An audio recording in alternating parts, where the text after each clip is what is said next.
load W at the free end, if the width B is constant and D is varying, then the beam of uniform strength, the depth is what? देखिए बच्चे, आपको method याद होना चाहिए. सबसे पहले x section पर हम मोमेंट निकालेंगे. This section will be Wx. फिर हम बेंडिंग इक्वेशन की हेल्प से मोमेंट निकालेंगे. तो m will be sigma I by y. I हो जाएगा b dx cube by 12, y हो जाएगा dx बाई 2. तो ये हो जाएगा sigma b dx square by 6. अब ये दोनों मोमेंट इक्वल करिए, तो Wx is equals to sigma B D X square by 6. उन्होंने फिक्स्ड एंड पर बोला है, तो x की जगह l रख दीजिए, मोमेंट आ जाएगा WL. यहां 6 आ गया, सिग्मा b नीचे आ गया, ये हो गया रूट, और यहां आ गई dx की वैल्यू. तो 6 WL बाई b, सिग्मा को वो f बोल रहे हैं. तो answer is option D. Civil services का क्वेश्चन है ये.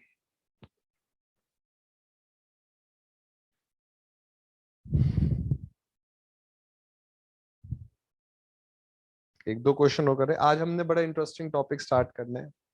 अच्छा नहीं, आज भी मिडिल थर्ड रूल भी बताना है. एक सेकंड बस, एक दो क्वेश्चन और कर लेता.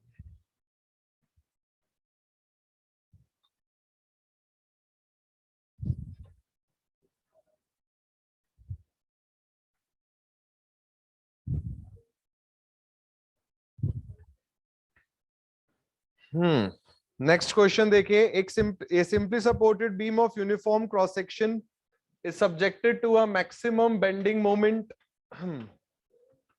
of 2.25 ton meter. Section is rectangular with width 15 centimeter and depth 30 centimeter. Maximum bending stress बताइए कितनी होगी.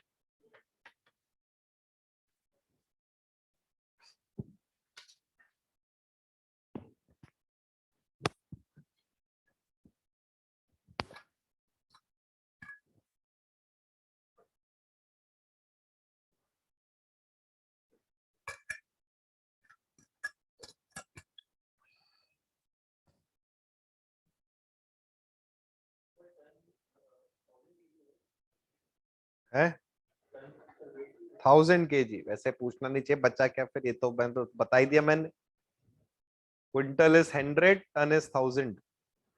ये पूछ लिया, अब तो आसान हो गया क्वेश्चन. ऐसे मासूमियत से पूछते हैं, बताना पड़ जाता है टीचर को.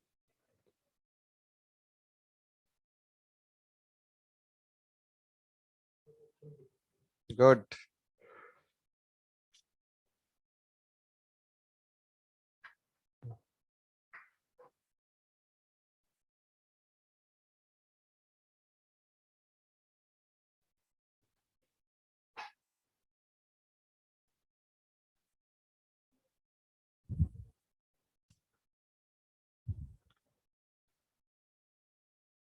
बच्चों, एक ही का आंसर आया अभी तक.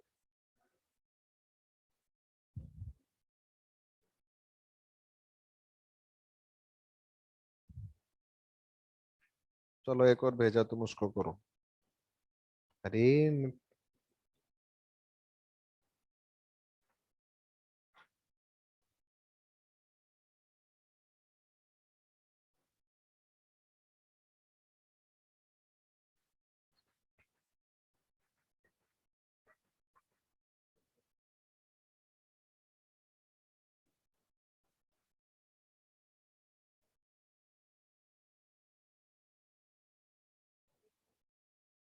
एक और क्वेश्चन भेजा.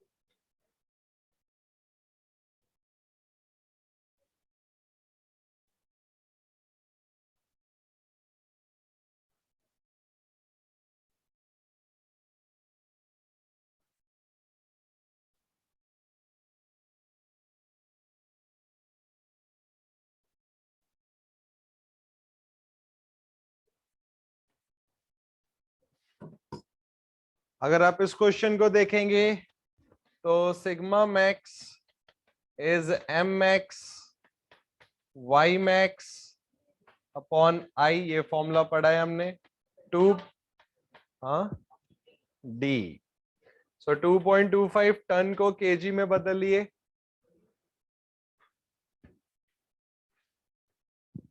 और मीटर को सेंटीमीटर में बदलिए 100। y max is d by 2 which is 15, b is b d cube 30 का क्यूब by 12। इसको जब आप सॉल्व करेंगे तो ये आएगा 100। अब नेक्स्ट क्वेश्चन ए नहीं, सॉरी इट्स नॉट, नहीं नहीं मॉड्यूलस है तो क्यूब में आंसर आना चाहिए, वो डी भी नहीं आएगा, सी आना चाहिए। सी A4 तो हो ही नहीं सकता, section modulus is I by Y, तो यूनिट ए क्यूब आनी चाहिए। देखो बच्चों कैसे आएगा, हमसे सेक्शन मॉड्यूलस पूछा है इस स्क्वायर का जिसका डायगोनल हॉरिजॉन्टल है, क्या होना चाहिए I by Y max. I की वैल्यू क्या होगी A4 by 12, डायगोनल पूरा √2a है, सिर्फ इतनी वैल्यू क्या होगी √2a by 2, तो y मैक्स हो गया √2a by 2, 2 से कटा 6, तो a क्यूब बाई 6 √2, a तो कट ही गया ना, a क्यूब बाई 6 √2। सही, आसान क्वेश्चन है। चलो एक आध क्वेश्चन और कोई है तो ठीक है, एक बहुत अच्छा क्वेश्चन है मेरे पास। सबसे अच्छी बात पता है क्या है कि ये इस टॉपिक का नहीं है, ये दूसरे टॉपिक का है जो बहुत पहले पढ़ाया था कभी किसी जमाने में, और अगर इसका आंसर नहीं आया, आहा क्या बढ़िया टाइम पास होगा मेरा, इतना चमकाऊंगा मैं तुम लोगों को कि तुम लोग सिस्का एलईडी से भी ज्यादा चमकोगे। क्वेश्चन भेजा है, अब इसके ऑप्शन सब भेज रहा हूं मैं। सिविल सर्विसेज का क्वेश्चन है, कलेक्टर बनोगे आप लोग इसको सॉल्व करके, नीली बत्ती दी जाएगी आपको, यहीं से भेजेंगे नीली बत्ती।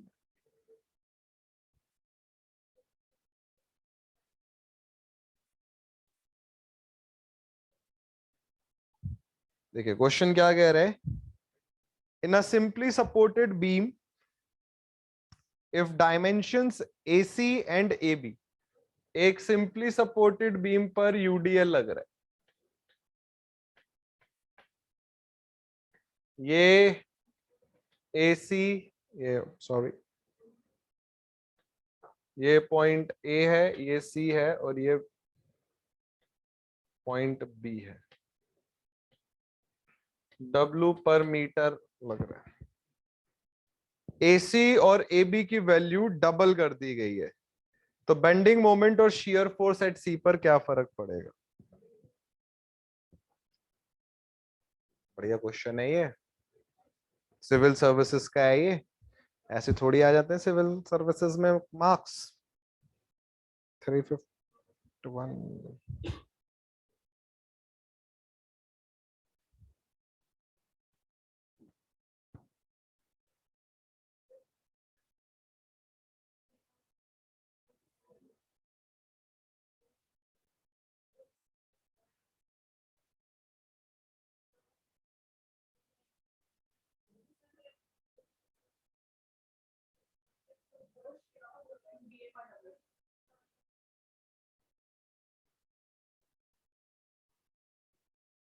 नहीं है ये आंसर, चेक करो।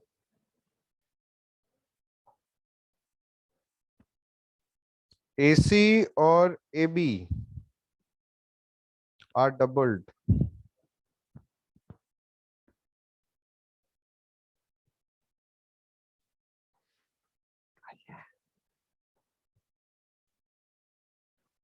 Thank you.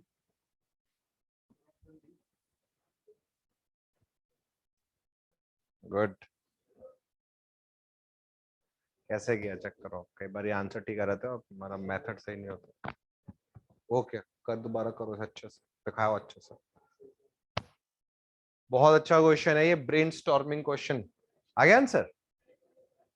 क्या आया? D. Good, we have got some good students. कर ले बेटे, एक आंसर बता दे अभी, एक भी ना बता भी सकते। कैसे गया हैंडसम यार?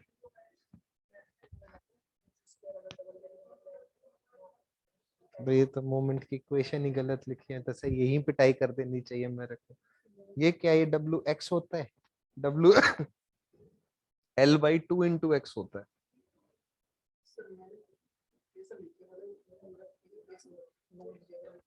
ऐसे नहीं आएगा वो, ठीक कर, दोबारा करो।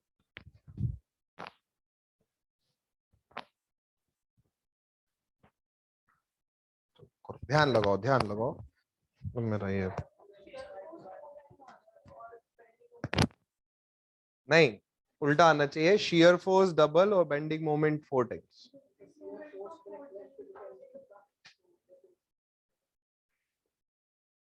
करता है बच्चे, यूडीएल है यहाँ पर।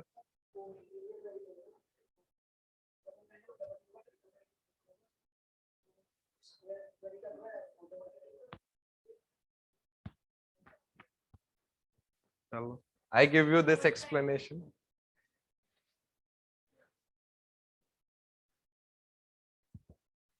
जैसे मान लो, ऐसे क्वेश्चंस को हम पता है कैसे कर सकते हैं, assumption के तौर पर हमें मान लेते हैं कि सी मिड पॉइंट है, ठीक है, सी मिड पॉइंट पर है, एल बाई टू पर है, और लेंथ एल है।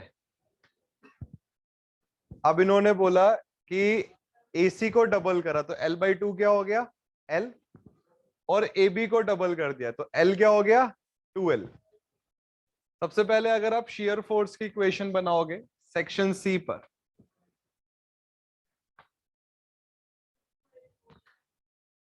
तो यहां शियर फोर्स लग रहा है, ओप सॉरी, ये रिएक्शन है, और यहां शियर फोर्स लग रहा है, this is W, let's say ये डिस्टेंस x है, तो आपने बोला shear force plus W X is equals to R A, तो शियर फोर्स हो गया R A minus W X. ये शियर फोर्स की इक्वेशन हो गई। तो इन्होंने बोला जैसे आप ये सी पर देखा है आपने, इन्होंने बोला अब जो एसी है वो डबल हो गया, ठीक है, तो जब एसी डबल हो रहा है तो आप देख रहे हैं कि जो शियर फोर्स है, आर ए तो कांस्टेंट रहेगा, वो एक्स टू द पावर 1 पे डिपेंड कर रहा है। तो जब आप एक्स को डबल करेंगे तो शियर फोर्स भी कितना हो जाएगा, ट्वाइस। और आप इसको ऐसे भी कर सकते हैं, एल बाई टू का डेटा रख के सॉल्व कर सकते हैं, उससे भी आंसर आ जाएगा।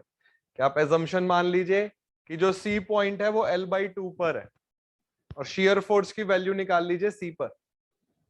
अब जब आप बेंडिंग मोमेंट निकालेंगे, that will be W L by two x minus W x square by two. तो जो बेंडिंग मोमेंट है वो एक्स स्क्वायर पे डिपेंड कर रहा है। तो जब आपने डिस्टेंस ट्वाइस करा है ना, जब आपने लेंथ 2 गुना बढ़ाया, तो स्क्वायर होने पर वो डायमेंशन 4 टाइम्स बढ़ जाएगा। अब क्या होगा, कहने को ये question civil services I guess, पता नहीं क्या 98 लिखा है क्या लिखा है, बट अब ये मान के चलिए ये क्वेश्चंस बहुत ज्यादा रिपीट होता है एग्जाम में। आप उनका ईयर मत देखो, उनका पैटर्न देखो, कितना इंटरेस्टिंग क्वेश्चन है, देखने में बहुत आसान लगते हैं। अच्छा क्वेश्चन वही होता है जो समझ में आए कि क्वेश्चन में पूछा गया है, बट ये समझ नहीं आए कि उसको स्टार्ट कैसे करना है। और जैसे मैंने दूसरा तरीका बताया कि आप ये मान लो कि सी पॉइंट सेंटर पर है, और 2 बारी सॉल्व कर लो, एक बारी सी एल बाई टू पर और एक बारी सी एल पॉइंट पर आ जाएगा। डेटा निकाल लोगे तो वहां से वो अपने आप ट्वाइस और 4 टाइम्स आ जाएंगे। देखिए, मिडिल थर्ड रूल बहुत इंटरेस्टिंग रूल है ये।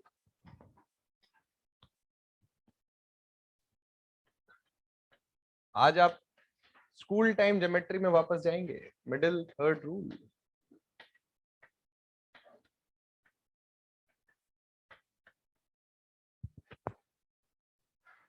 देखो बच्चों, अगर मान लीजिए जो कल हमने पढ़ा एक बीम के केस में, उसी को हम एक और तरीके से भी समझ सकते हैं। मान लीजिए ये एक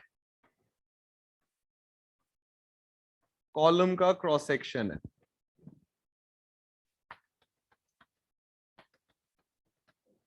अगर लोड एग्जैक्टली सेंट्रोइडल हुआ बिल्कुल यहां पर एकदम सेंट्रॉइड पर लगेगा अगर लोड, तो कोई भी बेंडिंग स्ट्रेस इंड्यूस नहीं होगी।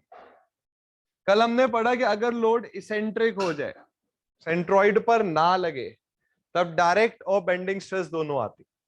आज आप एक चीज सीखोगे कि भले ही लोग इसेंट्रिक हो, बट अगर ये इसेंट्रिसिटी विद इन रेंज रहे, बहुत ज्यादा ना बढ़े, तो entire section remains under compression.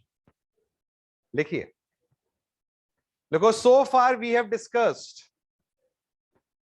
so far we have discussed that eccentric loading, so far we have discussed that eccentric loading leads to direct and bending stresses, leads to direct and bending stresses, full stop. Because it has been observed,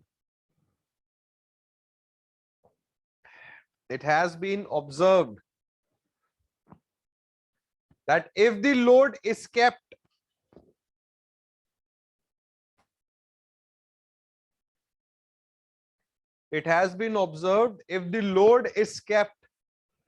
within some distance, if the load is kept within some distance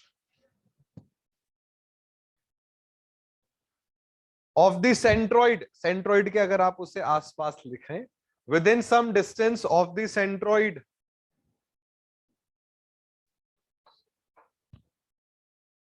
no tensile stresses are induced, no tensile stresses are induced,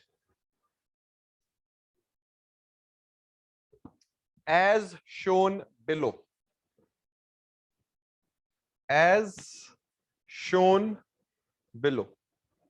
देखिए, कल आपने पढ़ा कि अगर net stress निकाले, मान लीजिए यूनिडायमेंशनल loading है, तो आपने बोला this should B P by A plus minus, क्योंकि बेंडिंग स्ट्रेस पॉजिटिव नेगेटिव दोनों हो सकता है, PE, let's say some distance y, और यहां आ गया IX। ठीक है, कल हमने इस पॉइंट को पढ़ा था। अगर बेंडिंग स्ट्रेस का मैग्नीट्यूड ज्यादा हो जाए तो टेंशन इंड्यूस हो जाएगी, कल आपने इसको ग्राफ में भी देखा था। मान लीजिए कोई मेंबर है जो टेंशन में बहुत वीक है, लेट्स से कंक्रीट, तो अगर वहां पर टेंशन आ गई, नेट स्ट्रेस टेंशन आ गई, तो ऐसा कंक्रीट सेक्शन क्रैक कर जाएगा। इसको आप ऐसे भी समझ सकते हैं कि मान लीजिए बजाय कंप्रेसिव के डायरेक्ट स्ट्रेस टेंसाइल नेचर की थी, तो कुछ मटेरियल कंप्रेशन में वीक है, तो वहां कंप्रेशन आने पर वो भी हम टूट जाएंगे। तो हम ये कह रहे हैं कि अगर नेट स्ट्रेस नेगेटिव हो जाए, बेंडिंग स्ट्रेस का मैग्नीट्यूड डायरेक्ट स्ट्रेस के मैग्नीट्यूड से ज्यादा हो जाए, तो सेक्शन में टेंशन आने की वजह से सेक्शन में क्रैक। अभी आप ये देखोगे कि भले ही लोडिंग इसेंट्रिक है, बट अगर सम रेंज तक वो रहे, विद इन सम रेंज रहे, still entire section remains in compression. How, वो हम देखते हैं अभी। तो बच्चे, जैसे मान लीजिए यहां पर हमने लोड लगाया इस पॉइंट पर, ये इसेंट्रिसिटी हो गई EY मान लीजिए, ठीक है। तो मैंने आपसे बोला कि अच्छा आप मुझे बताइए, यहां पर आप लगा रहे हो स्ट्रेस, तो ऊपर के फाइबर में टेंशन आ गया, बेंडिंग टेंशन। मैंने आपसे बोला कि फाइबर 1 पर आप मुझे बताइए नेट स्ट्रेस कितनी आई, तो आपने बोला P बाई ए, डायरेक्ट तो कंप्रेसिव है एवरीवेयर, और ये आया -P, ये हो गया EY। ये डिस्टेंस क्या हो जाएगा, अगर मैं बोलूं this distance is D and this distance is B, तो बच्चे ये डिस्टेंस हो जाएगा D/2, तो Y की जगह आ गया D/2 और IX हो गया BD³/12। अब मैं आपसे बोलूं कि ये जो वैल्यू है सिग्मा 1 की, this should remain greater than और इक्वल टू 0, क्योंकि अगर ये वैल्यू नेगेटिव हो गई तो सेक्शन में नेट क्या आ जाएगा, टेंशन, क्योंकि हम ये मान रहे हैं कि P/A जो स्ट्रेस है ये कंप्रेसिव पॉजिटिव है। तो अगर कंप्रेसिव पॉजिटिव है तो नेगेटिव का मतलब क्या होगा, टेंशन, और सर्टेन मेंबर्स में टेंशन बहुत खराब है। तो हमें ये मेक श्योर करना है कि जो नेट स्ट्रेस है फाइबर में, क्योंकि जो बॉटम फाइबर है, ये जो फाइबर है या न्यूट्रल एक्सिस के नीचे बेंडिंग में भी कंप्रेशन है और डायरेक्ट स्ट्रेस में भी कंप्रेशन है। तो न्यूट्रल एक्सिस के नीचे this region is safe, but जो ये रीजन है ये थोड़ा डेंजर जोन में है, क्योंकि यहां पर डायरेक्ट स्ट्रेस की वजह से तो कंप्रेशन है, बट बेंडिंग स्ट्रेस की वजह से आ रहा है टेंशन। तो हमें ये श्योर करना है कि जो आउटर मोस्ट फाइबर है, क्योंकि सबसे ज्यादा bending stress outer most fibre पर होती है, हम ये बोल रहे हैं कि आउटर मोस्ट फाइबर पर जो टेंशन है वो डायरेक्ट कंप्रेशन से कम रहनी चाहिए। तो इसको हमने जब सॉल्व करा, so this is P, area हो गया बी डी,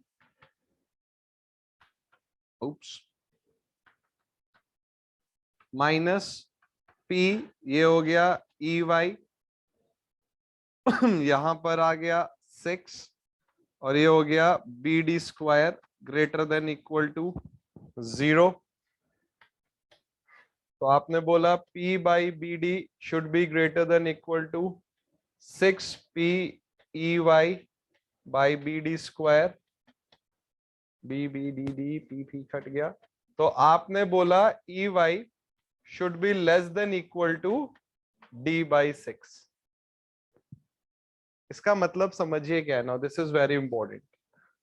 हम ये कह रहे हैं कि अगर न्यूट्रल एक्सिस से हम लोड को d/6 डेप्थ से ज्यादा नीचे ना रखें, अगर हम लोड को सिर्फ इतनी हाइट पर रखें, तो बच्चे ओवरऑल सेक्शन में कंप्रेसिव स्ट्रेस ही जनरेट होगी, टेंशन इंड्यूस नहीं होगा।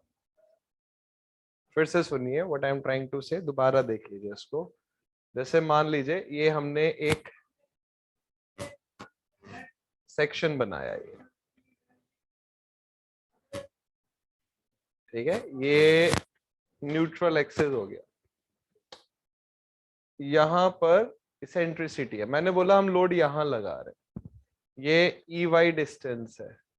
मैंने आपसे बोला अच्छा बताइए फाइबर 1 पर नेट स्ट्रेस कितना आएगा, तो आपने बोला सर कल जो हमने कंसेप्ट पढ़ा था ऑन दैट बेसिस ये वाला जोन कंप्रेशन में, ऊपर टेंशन है, तो डायरेक्ट स्ट्रेस की वजह से तो हर जगह कंप्रेशन है, माइनस बेंडिंग स्ट्रेस की वजह से टॉप फाइबर पर टेंशन आएगा, which will be P into E Y D by 2 B D cube by 12, 2 से घटा ये 6, तो टॉप मोस्ट फाइबर पे जो नेट स्ट्रेस आएगा this will be P by A into 6P E Y upon B D square.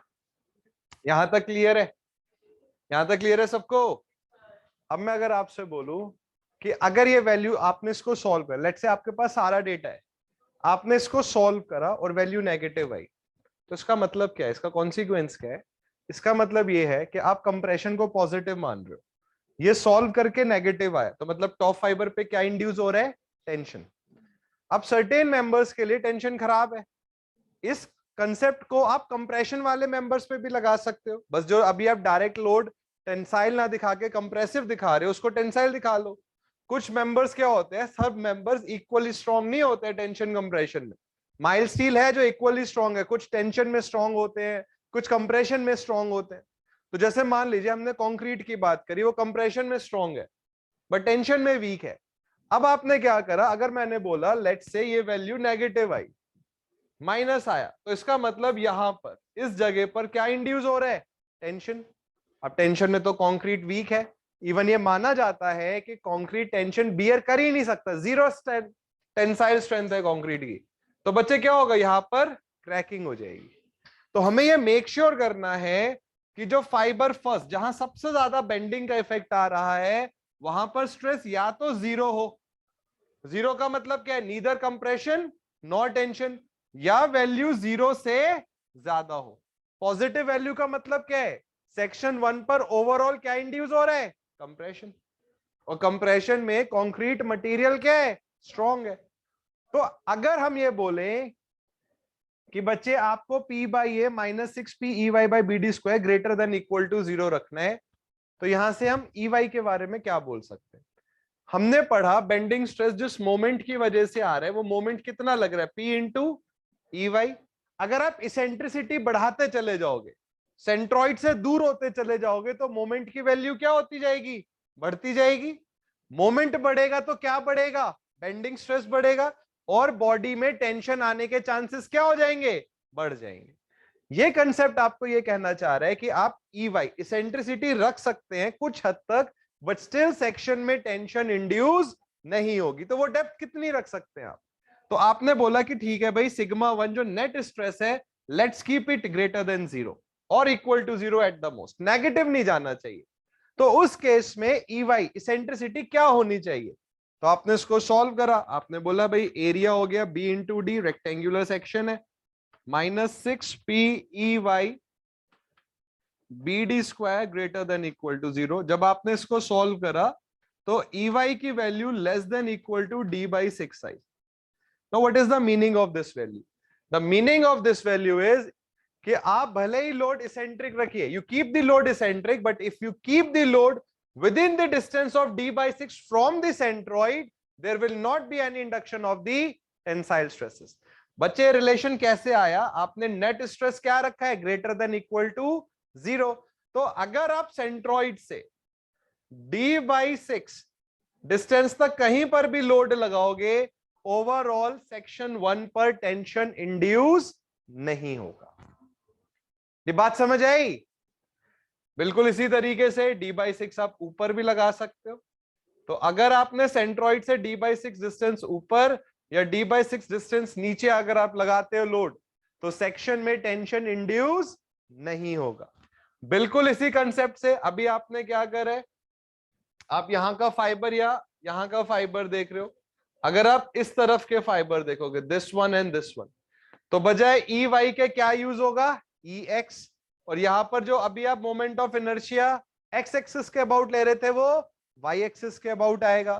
तो जो E Y आप D/6 कह रहे थे, वो हो जाएगा कि ई एक्स की वैल्यू B/6 से कम नहीं होनी चाहिए, सॉरी B/6 से कम रहनी चाहिए।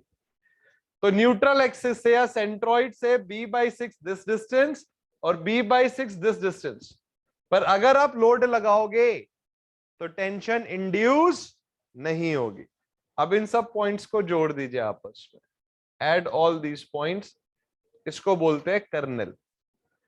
पहले आप यहां तक लिखो, EY इक्वल्स टू D/6 तक लिखो।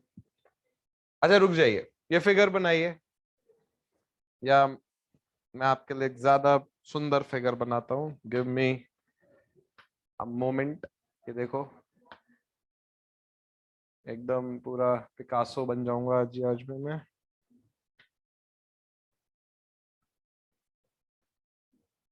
सबसे इंटरेस्टिंग बात आप ये देखो कि कितनी स्ट्रेट लाइन ड्रॉ कर सकता हूं मैं without any help. I am doing this on my own. मतलब ऐसा नहीं है कि कोई सॉफ्टवेयर चल रहा है, ये सब खुद से कर रहा हूँ ये मैं। मतलब बहुत मेहनत के बाद ये सब पॉसिबल हुआ है। और अब तो वीकेंड आ रहा है, पार्टी करोगे तुम लोग तो, यू आर पार्टी एनिमल्स।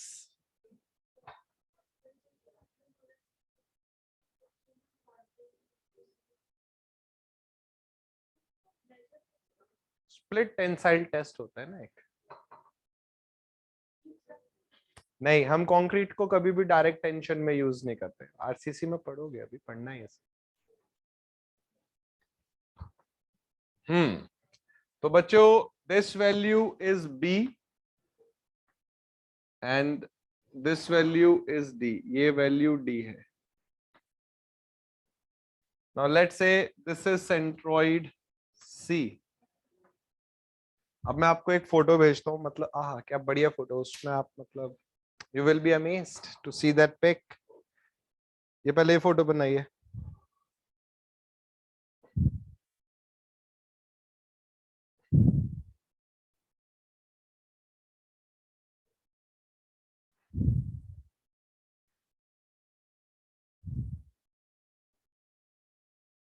अरे यार,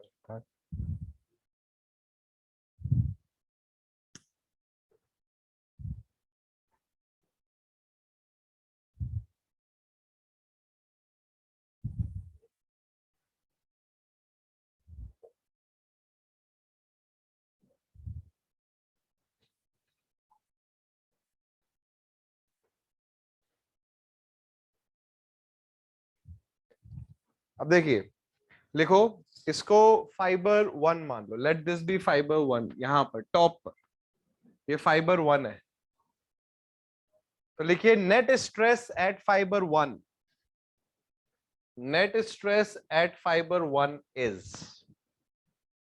net stress at fibre 1 is, तो एक तो डायरेक्ट स्ट्रेस लग रही है P by A, compressive nature की मानी हुई है हमने, माइनस P, ये हो गया ई वाई, ये मोमेंट है, y d बाई 2 हो गया, और I b d cube by 12 हो गया। तो net stress at fibre 1 is P by A minus 6P E Y by B D square.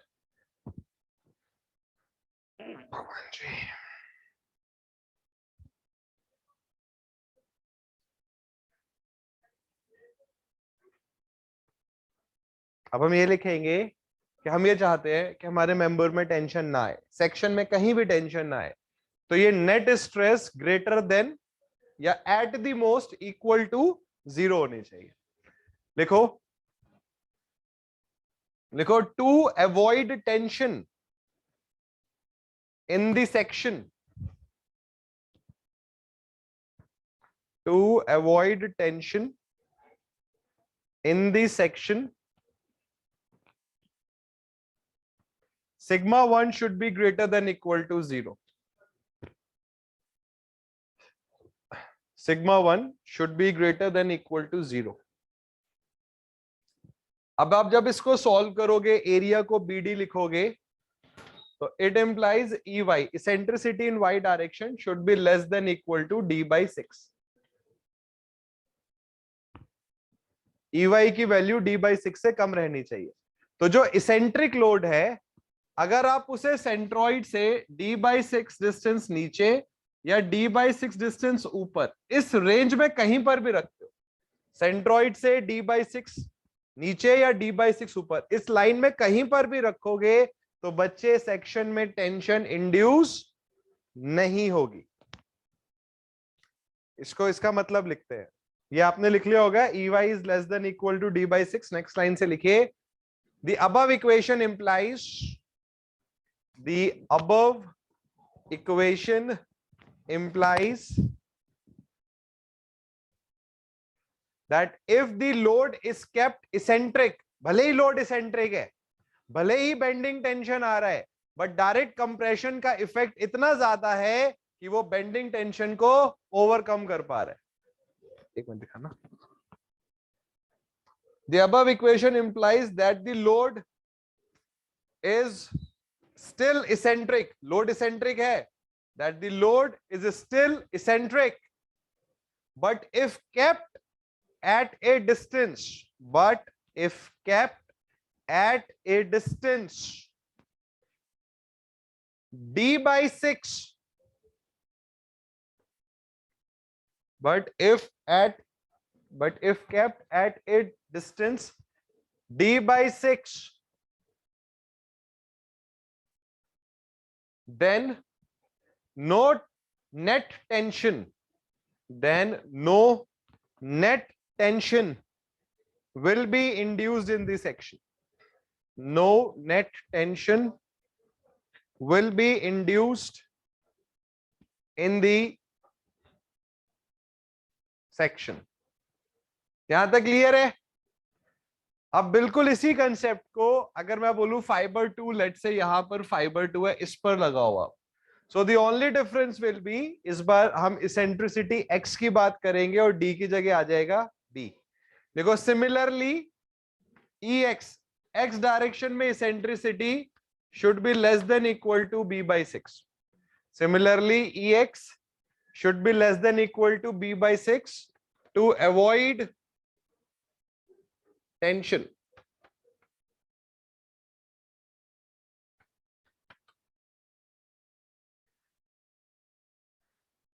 अब C से b by 6 चाहे यहां आप आ जाओ या यहां आप आ जाओ।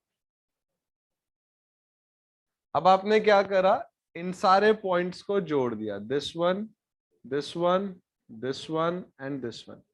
तो बच्चे ये जो फिगर बन रही है, इसको भी मैंने आपको व्हाट्सएप पे भी भेजा, वहां चेकअप करो। इसको बोलते हैं कर्नल। इस कर्नल में आप कहीं पर भी लोड लगा दो, कहीं पर भी आप इस कर्नल में लोड लगाओ, सेक्शन में नेट टेंशन इंड्यूस नहीं होगी। या तो अगर आप बिल्कुल बाउंड्री पे रखोगे तो टेंशन और कंप्रेशन दोनों जीरो होंगे, विद इन द रेंज रखोगे तो सेक्शन में क्या आएगा, नेट कंप्रेशन। तो इसको अगर मैं आपसे बोलूं अभी टोटल डिस्टेंस बताइए कितनी है बच्चे, d/6 नीचे d/6 ऊपर, टोटल डिस्टेंस कितना हो गया, d/3। अगर मैं आपसे बोलूं ये वैल्यू मुझे बताइए, आप क्या बोलोगे, सर d/6 ऊपर d/6 नीचे, टोटल डिस्टेंस इज d/3। ऐसे b/6 डिस्टेंस ये और b/6 डिस्टेंस ये, टोटल डिस्टेंस कितना हो गया, b/3। इसीलिए इसको मिडिल थर्ड रूल बोलते हैं। This is known as middle third rule.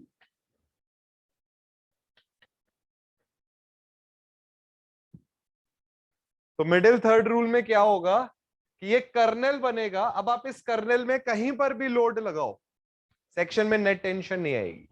इसको इवन आप व्हाट्सएप पर आओ, उस फिगर में आप देख सकते हैं, वहां थोड़ा ज्यादा साफ सुथरी फिगर है। तो ये ग्रे कलर से एक कर्नेल बना हुआ है, इस कर्नेल में आप कहीं पर भी लोड लगाओ even at its boundaries, section में टेंशन इंड्यूस नहीं होगा। मुझे बताइए इस कर्नेल की शेप को आप क्या बोलेंगे, which geometrical shape is represented by this kernel. ये एग्जाम का क्वेश्चन नहीं, देखो ये तो आपने बहुत ही जनरलाइजेशन कर दिया। पैरेललोग्राम तो रेक्टेंगल, स्क्वायर, ट्रेपेजॉइड सभी पैरेललोग्राम हो गए। बताओ रोम्बस क्यों, why not square, why rhombus. Very good. ये स्क्वायर तब होता जब दोनों डायगोनल्स इक्वल होते। ये डायगोनल क्या है, d/3, और ये क्या है, b/3। स्क्वायर के डायगोनल्स इक्वल होते हैं, इवन रेक्टेंगल के भी इक्वल होते हैं, बट एज दोनों डायगोनल्स इक्वल नहीं है, so this figure is rhombus. इसको लिखिए नोट करके, लिखो the shape of the kernel is rhombus. Rhombus but बहुत टाइम बाद सुना होगा, स्कूल में सुना होगा पहले। अभी ऐसे ही एक बस लास्ट रूल है, मिडिल फोर्थ रूल, वो सर्कुलर चैनल, सर्कुलर सेक्शंस के लिए होता है। फिर हम कुछ क्वेश्चंस करेंगे and then we'll solve, will come to the new topic, distribution of shear stresses।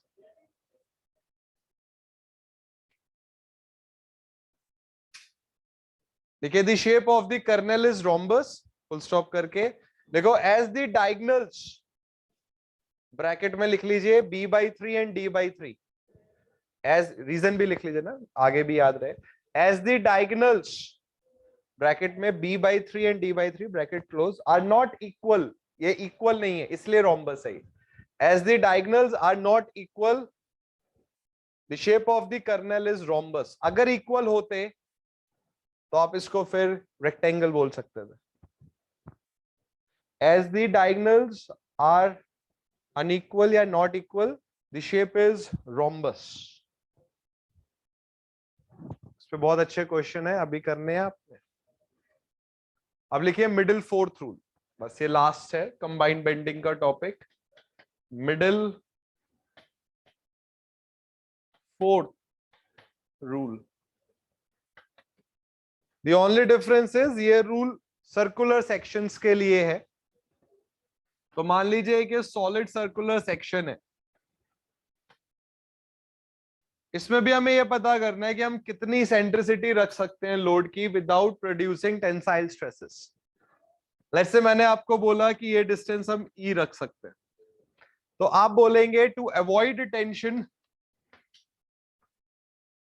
To avoid tension P/A minus PE y/IX should be greater than equal to 0। P/A हो गया, डायमीटर अगर d है तो πd²/4। Now this should B, या minus PE, y क्या हो जाएगा d/2 और I हो जाएगा πd4/64। Now this should be greater than equal to 0। P से पी कैंसिल होगा, पाई से पाई, डी स्क्वायर ब्ला ब्ला ब्ला, सब कट कटाने के बाद E should be less than equal to D/8। तो अगर सेंटर से आप D/8 डिस्टेंस पर लोड रखते हो सर्कुलर सेक्शन में, तो टेंशन इंड्यूस नहीं होगी।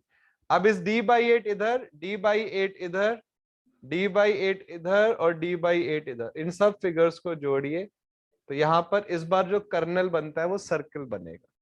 तो ये जो कर्नल की शेप है सर्कुलर सेक्शन के लिए, वो भी सर्कुलर ही है। रेक्टेंगल के लिए वो शेप रोम्बस थी। अब देखिए D/8 इधर, D/8 इधर, तो ये टोटल डिस्टेंस कितना हो गया? D/4, इसलिए इसको मिडिल फोर्थ रूल बोल रहे हैं। इंपॉर्टेंट स्टेटमेंट है, आता है। अब इस पे क्वेश्चन करेंगे हम कुछ, एंड देन हम बढ़ेंगे अगले टॉपिक की तरफ। हाँ बच्चे, आप कहीं पर भी आउटर मोस्ट, एक फाइबर नहीं, आउटर मोस्ट फाइबर, D/2 का मतलब क्या है? वाई D/2 है ना, आउटर मोस्ट फाइबर। सबसे ज्यादा बेंडिंग का इफेक्ट आउटर मोस्ट फाइबर पर होता है, 6 प्रोपोर्शनल टू वाई है। ये पूरी फिगर्स बना लो सब कुछ, देन एक स्टेटमेंट लिखेंगे, देन कुछ क्वेश्चन करेंगे, एंड देन आगे बढ़े। लिख लिया? ये लिख लो इसको।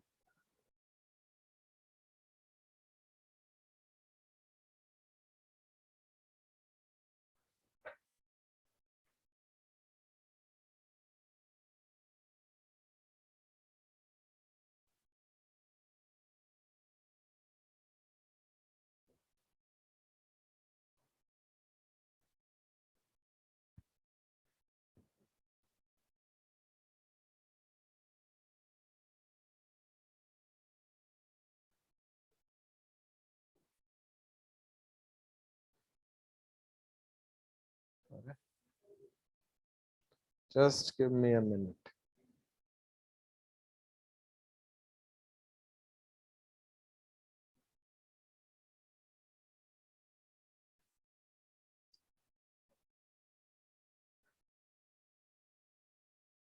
हाँ,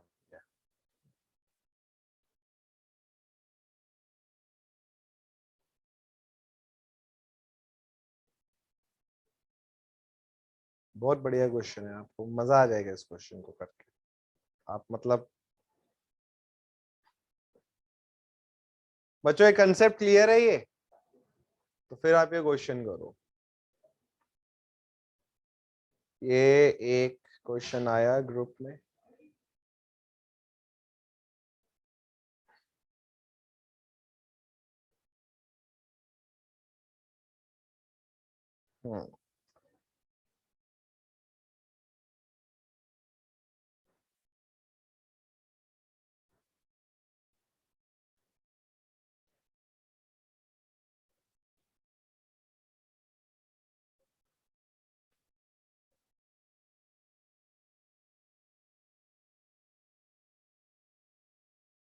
कोर और कर्नल एक ही बात है।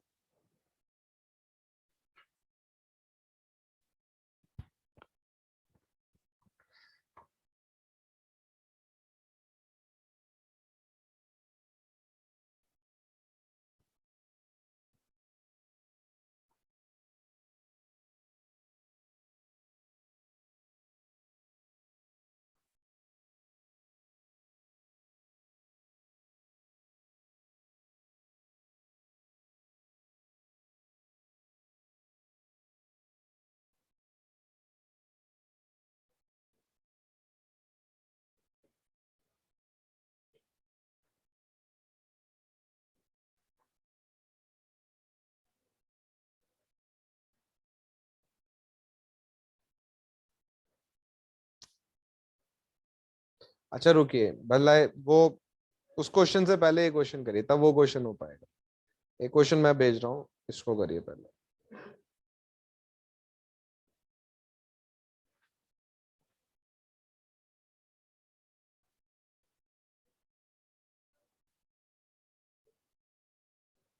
एक क्वेश्चन भेजा है उसको करिए, दोनों सेम क्वेश्चन है, पर जो सेकंड क्वेश्चन है उसकी लैंग्वेज आप बेहतर समझ पाएंगे।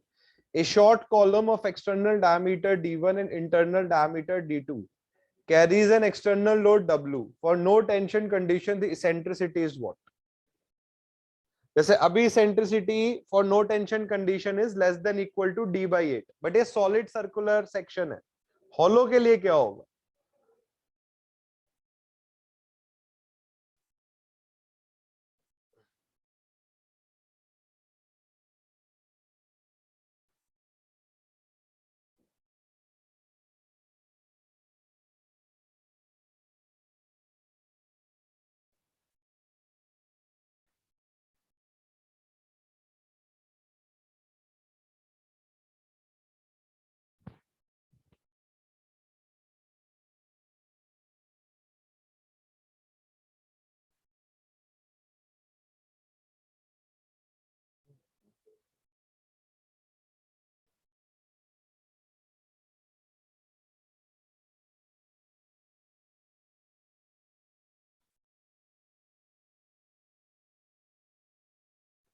सेकंड जो भेजे, नहीं नन ऑफ दिस नहीं.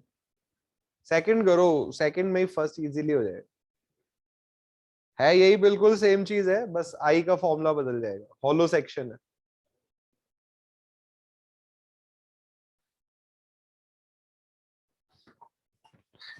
देखिए क्वेश्चन क्या कह रहा है आपसे.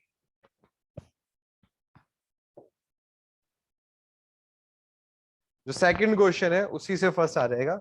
A short column of external diameter d1. External diameter is d1. Internal diameter is d2. Carries a load w. For no tension condition, the eccentricity is what? पहले इसको solve करिए. तो बच्चे हम ये बात जानते हैं कि for no tension condition P by A minus P E Y by I X should be greater than equal to 0. और P by A should be greater than equal to P E Y I X. और P area हो गया पाई. अब देखिए ये hollow है, हाँ, तो एरिया बदल जाएगा. This will B d1 square minus d2 square. Now this should be greater than equal to P E. Y हो जाएगा एक्सटर्नल d1 by 2. एक्सटर्नल का हाफ आप करेंगे और ये हो जाएगा pi by 64 d14 minus d2 to the power 4. सिर्फ मैथ्स बदल जाएगी, कंसेप्ट वही रहना है.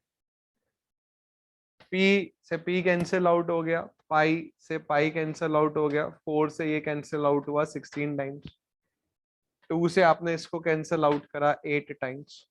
तो 1 upon d1 square minus d2 square, ये 8 ऊपर आ जाएगा 8e, ये हो गया d1. अब देखिए d1 टू द पावर 4 को हम लिख सकते हैं d1 square square minus d2 square square, है ना. तो ये क्या हो जाएगा a square minus B square, a minus B a plus B. तो यहां आ जाएगा d1 square minus d2 square upon d1 square plus d2 square. इससे ये कैंसिल आउट हुआ. तो बच्चे यहां से आपने बोला कि E should be less than equal to d1 square plus d2 square upon 8 times d1.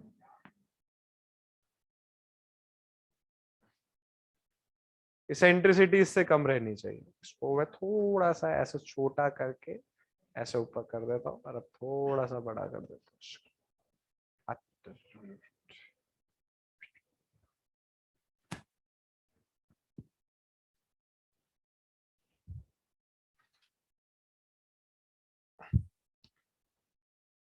Option C is the answer. और जो फर्स्ट क्वेश्चन भेजा है उसको आपको सिर्फ डेटा में रखना. ये क्वेश्चन समझ आया बच्चों? बस हॉलो है ये. अभी तक आपने सॉलिड पढ़ा था, तो सॉलिड का एरिया और आई आपने रखा. इस क्वेश्चन में आपने हॉलो का एरिया और आई रखा है. अब उन्होंने बोला है कि the core of hollow circular section this in this is radius what. तो आप बस यहाँ पे d1 d2 इन सब की वैल्यू रखिए. ई आ जाएगा. ई एक्चुअल में जैसे अगर आप देखो ये है ई, यही रेडियस है, तो ई रेडियस के इक्वल आएगा कोर के। कर्नल का जो रेडियस है वो ई के इक्वल है ना, ये है ना रेडियस, d/8 इज रेडियस, और d/8 ही ई के इक्वल है, तो this will be the radius. Bihar public service commission का क्वेश्चन है ये, वैसे ये सिविल सर्विसेज में भी आया है। मैं आपको सजेस्ट करूंगा स्ट्रांगली सिविल सर्विसेज के ऑब्जेक्टिव्स जरूर अटेम्प्ट करें। अब बच्चे अच्छा, नन ऑफ दिस ऑप्शन है, मुझे दिखा नहीं, मुझे लगा तुम लोग कह रहे हो कि नहीं। मैं चेक कर लेता हूँ, ऐसी कोई दिक्कत नहीं है, मैंने देखा नहीं यार ऑप्शन। नन ऑफ दिस कौन रखता है ऑप्शन? नन ऑफ दिस क्या आ रहा है आंसर वैसे?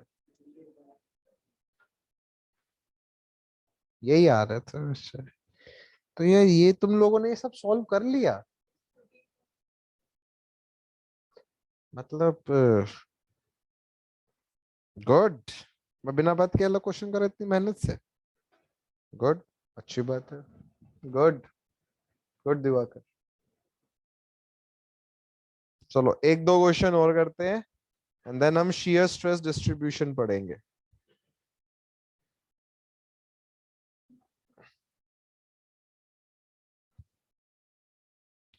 इसरो के क्वेश्चन करते हैं हम। इसरो में साइंटिस्ट बनना है हम लोगों को, साइंटिस्ट बनेंगे हम। चलो 2018 में इसरो का एग्जाम हुआ था एक, उसका क्वेश्चन करते हैं। कहाँ है 2018 इसरो कहाँ है? 17 यहाँ है 18 कहाँ है? 18 यहाँ है। 80 क्वेश्चंस आते हैं इसरो में, 10 मैथमेटिक्स के होते हैं, 70 टेक्निकल होंगे। बहुत आसान पेपर होता है, तो अगर आप ध्यान दें तो आप क्रैक कर सकते हैं। मतलब इतने पेपर क्रैक हो जाने चाहिए कि मतलब बस नया रिकॉर्ड बना दो आप एक। मैकेनिक्स भी तो पढ़ लिया तुम लोगों ने, मैकेनिक्स के भी दे सकते हैं ना मतलब क्वेश्चन। अभी दे दो बेटा। ये कैंटिलीवर बीम अभी तुमने पढ़ा नहीं है। देखो मतलब आंसर मैं जिससे पूछूंगा सिर्फ वो बोलेंगे। ये 2018 का क्वेश्चन है इसरो का।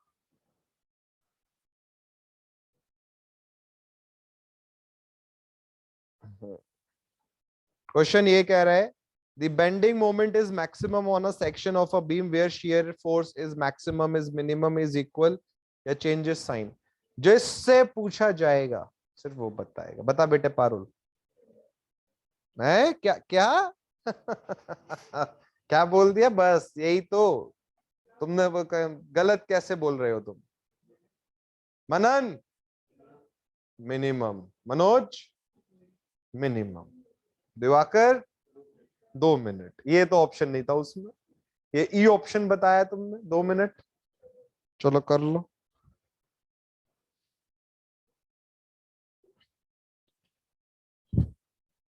ये मेरा बहुत मन है कि यार कोई बच्चा इसरो इसरो में भी जाए, फिर इसरो से वहीं से प्रमोशन होके नासा, और नासा से स्पेस एक्स पकड़ के मार्स। कितना अच्छा लगेगा। मतलब मैं ऐसे बोलता हूँ कि स्टूडेंट इधर है उधर है, मार्स में कोई नहीं है मेरी जान पहचान में। My God. अब मैं तुम्हें एक पीपीटी भेजूंगा, थोड़ा तुम्हें चेंजेस साइन, जहां शियर फोर्स साइन चेंज करता है वो आंसर होता है, वहां बेंडिंग मोमेंट मैक्सिमम है। Just give me a minute, I am sending you a PPT. कुछ टॉपिक्स हमने पढ़ लिए हैं तो आप इनको ट्राई कर सकते हैं। इसमें ईयर वाइज इसरो के सोम के क्वेश्चन है, तो जितना हमने पढ़ लिया आप उनको अटेम्प्ट करिएगा घर जाकर। कहाँ है PPT? T P P P T T.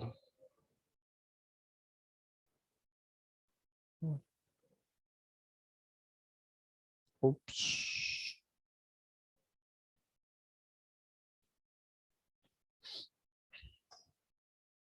Heading डालिए इतनी देर।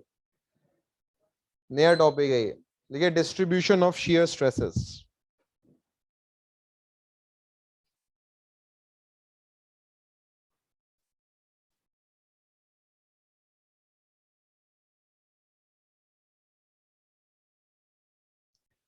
Distribution of shear stresses.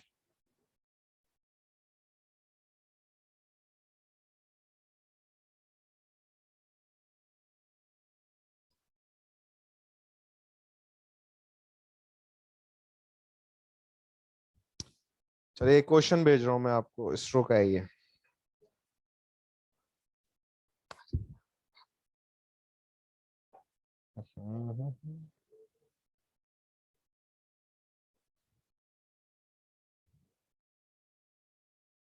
एक मिनट बस, टेकिंग टाइम। इंटरेस्ट, अच्छा क्या है यार, नेट कितना स्लो चलता है। ये मूवी देखनी हो ना एकदम चल जाएगा अभी। थोड़ा सा working on it, power point is working on it. और दिवाकर, मैच कब है अब आर्सेनल का? पता क्यों नहीं है? ये सब तो पता होना चाहिए। क्यों नहीं पता ये सब? चलो, जो बच्चा इसका सबसे पहले आंसर देगा और सही देगा, बहुत मतलब अच्छा लगेगा मेरे को।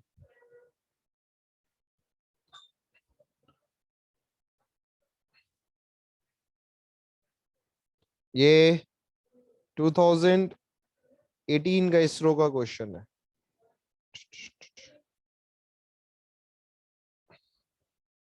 Share yes batch this. चलिए, बहुत आसान क्वेश्चन है। Two circular mild steel bars A and B of equal length have diameters 2 centimeter and 3 centimeter respectively. Each is subjected to a tensile load of magnitude T. The ratio of elongation is what? बहुत आसान है, please सबका answer आना चाहिए भाई। ये तो भयानक पिटाई कर दूंगा आज मैं।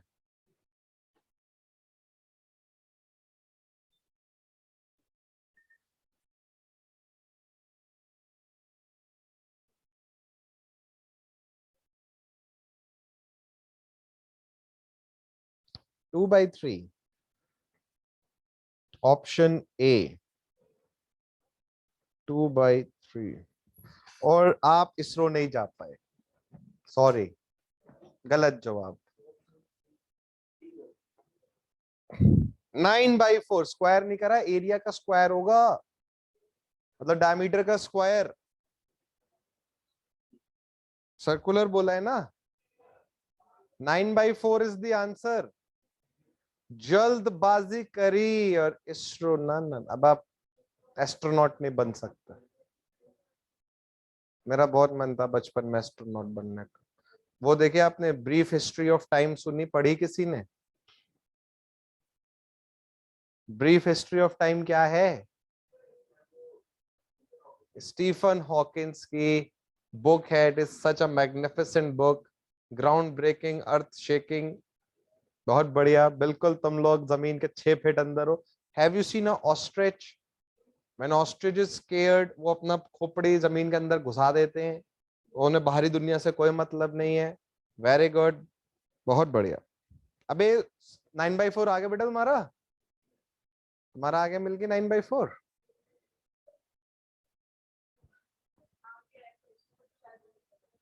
नहीं वो यार वो करना ही पड़ेगा।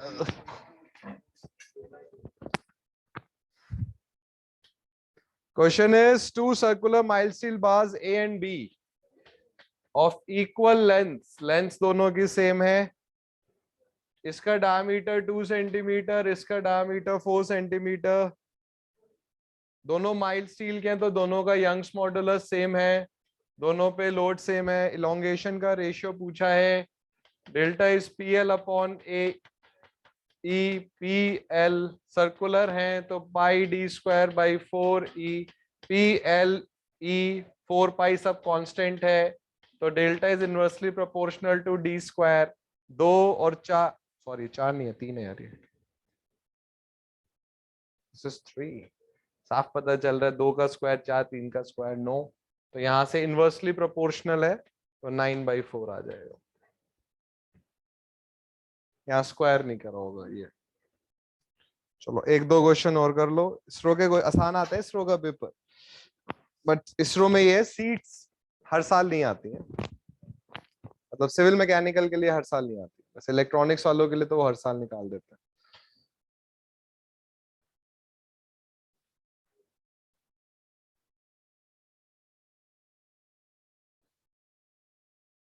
अरे रे रे रे रे।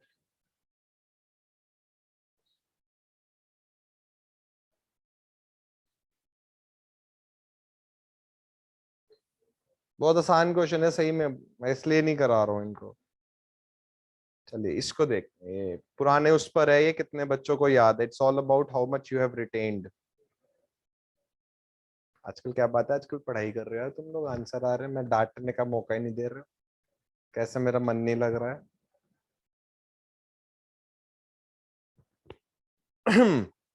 अब इसका आंसर बताएंगे दिव्यांशु आप। A standard measure of ductility of material is what? Percent elongation, percent increase in area, percent decrease in length, percent decrease in length and increase in area.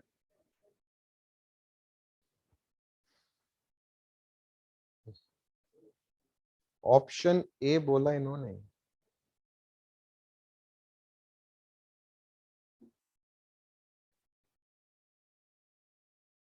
मनन, क्या लगता है तुम्हें? है ए? क्यों? अच्छा तो बताओ ना फिर क्यों है ये। Okay Diwakar, a material is said to be ductile अगर परसेंट इलोंगेशन किससे ज्यादा है, कितनी वैल्यू से ज्यादा है, एक नंबर से ज्यादा अगर है percent elongation. Answer is option A. Let's revise. Ductility के लिए परसेंट इलोंगेशन किस वैल्यू से ज्यादा होना चाहिए, किस नंबर से ज्यादा होना चाहिए? 6। पारुल? नहीं नहीं। मनोज? वेरी, हाँ 5%। या इतना मैं तुम लोगों के पिटाई करूंगा ना कसम से। मैं डेली इस उससे घुसता हूँ क्लास में कि आज बेचारों को कुछ नहीं बोलूंगा। मौके क्यों देते हो मनोज? कैसे कब रिवाइज करोगे? ट्रू स्ट्रेस और ट्रू नहीं, ट्रू स्ट्रेन और इंजीनियरिंग स्ट्रेन में रिलेशन लिखिए क्या होता है। मैं अभी के अभी पूरे बैच को पिज्जा खिलाऊंगा एक एक बच्चे को, अगर सबने सही लिख दिया तो। इसलिए मैंने सबने बोला, एक आध तो लिख ही सकता है। अभी पिज्जा आएगा डोमिनोज से, डोमिनोज ने पिज्जा हट पैन पिज्जा चीज बस्ट के साथ फॉर एवरीवन। लिख दिया क्या? अच्छा नहीं, उसने नहीं लिखा ना, मेरा पैसा बच गया। लिख दिया मनोज? लिख दिया दिवाकर? वाह, मैं टेंशन में आ गया। This is log at the base E 1 + E. पढ़ाया था किसी जमाने में। चलो एक न्यूमेरिकल करो, इसरो में बहुत कम न्यूमेरिकल आए हैं, उसमें से एक ही है। इसके बाद फिर हम अगला टॉपिक पढ़ेंगे।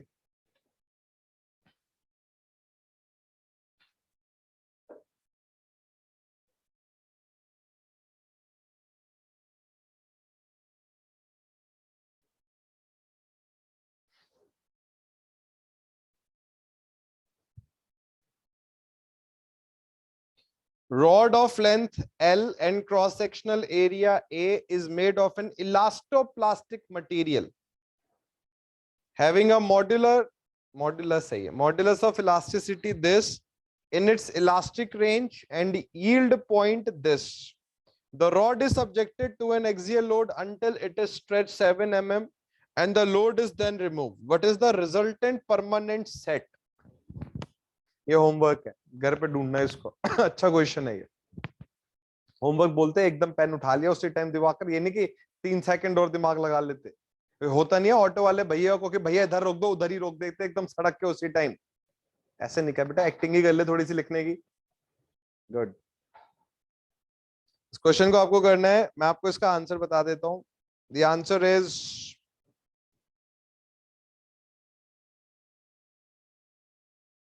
The answer is option A. थोड़ा ध्यान लगाइएगा, अच्छा क्वेश्चन है ये, नहीं होगा तो मैं तो बताऊंगा, ये तो अच्छे इंसान हूं।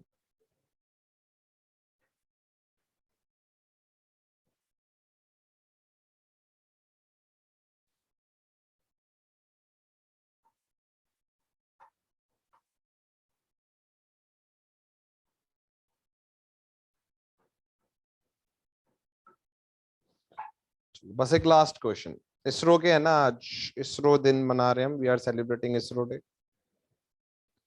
ये परमानेंट सेट का है, थोड़ा सा ध्यान लगाइएगा, थोड़ा डिफरेंट क्वेश्चन है इसीलिए दिया है मैंने ये लास्ट क्वेश्चन है, फिर हम नए पार्ट पर आएंगे। अब इस क्वेश्चन को करिए, determine the change in volume of a steel block of size 80 mm into 40 mm into 60 mm when it's subjected to a hydrostatic pressure of 180 MPa. Use E and nu this.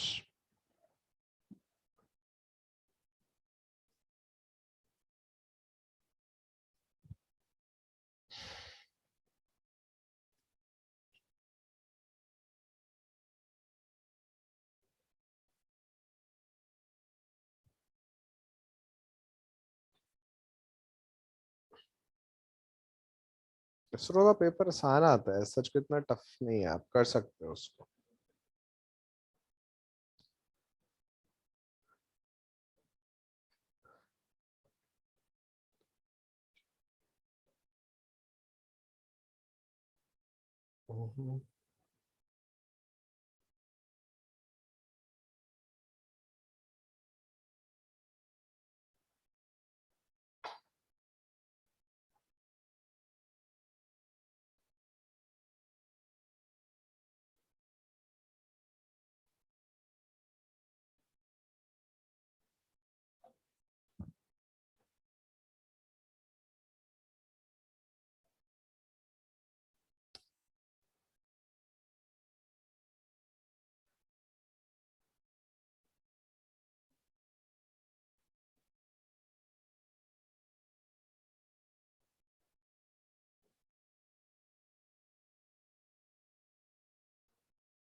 इतना लंबा question थोड़ी है बच्चों ये।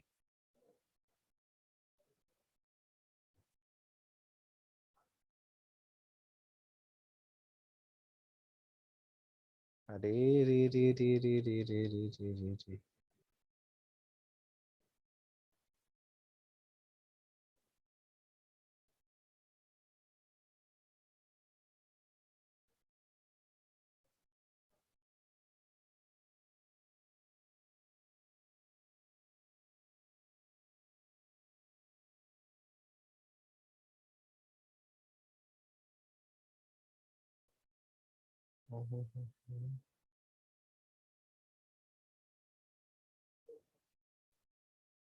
बच्चे ने बोला option A, कोई और कुछ बोलना चाहेगा?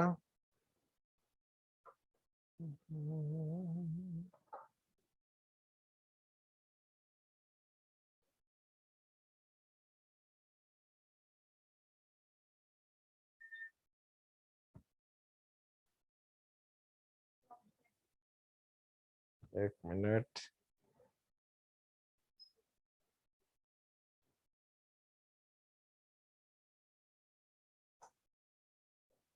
The answer is option A. सीधा सीधा फॉर्मूला बेस्ड क्वेश्चन है, वॉल्यूमेट्रिक स्ट्रेन आपसे पूछा है।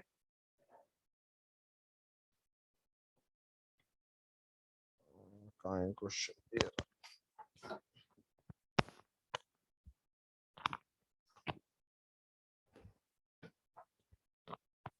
तो देखें, अगर आप इसमें कितने क्वेश्चंस तो ऐसे हैं जो बिल्कुल थ्योरी है, इसलिए मैं वो करा नहीं रहा हूं, आप आराम से कर लेंगे। Determine the change in volume, सबसे पहले वॉल्यूम निकाल लेते हैं। Volume is 80 into 40 into 60 mm³ volume हो गई। Subjected to a hydrostatic pressure of 180 megapascal and nu is 0.29।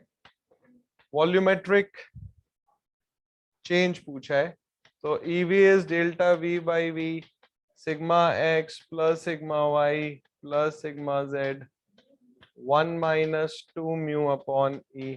सिर्फ एक हाइड्रोस्टैटिक प्रेशर है तो 180 1 माइनस 2 म्यू अपॉन E। इसे सॉल्व करिए, म्यू E गिवन है, एंड देन लास्ट में वॉल्यूम 80 इंटू 40 इंटू 60 पुट करिएगा, डेल्टा V आ जाएगा 217 पॉइंट समथिंग mm3। वही सॉरी, तीनों डायरेक्शन से लगा। हाइड्रोस्टैटिक प्रेशर 217 आंसर आ जाएगा। देखिए आप बहुत सारे एग्जाम्स क्रैक कर सकते हैं, आई वुड से आप हर एग्जाम क्रैक कर सकते हैं, just need to be very regular with your studies. Daily पढ़ाई करना है। अब जैसे कल आपकी क्लास नहीं है, tomorrow Saturday, utilise it. Saturday Sunday utilise करिए, और अभी इसलिए नहीं है क्योंकि आपके पास टाइम है। There would be a certain day जब हो सकता है संडे को भी आपको आना पड़े। तो जो इनिशियल टाइम है ना, इसमें ये नहीं कि आप चिल करेंगे, चिल विल करिए, बट पढ़ाई के बाद करिए जो करना है। अब हेडिंग डालिए, distribution of shear stress.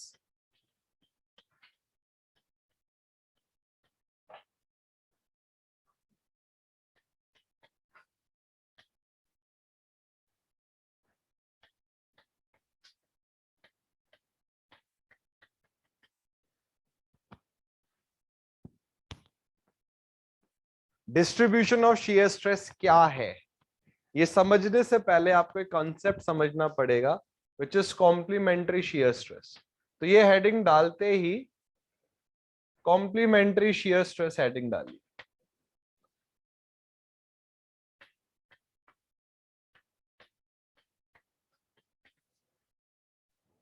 Complementary shear stress. अब एक आपके दिमाग में क्वेश्चन आएगा कि सर कॉम्प्लीमेंट्री शियर स्ट्रेस क्या होता है। तो मान लीजिए हमारे पास एक ये रेक्टेंगुलर ब्लॉक है, नेमिंग करते हैं ABCD।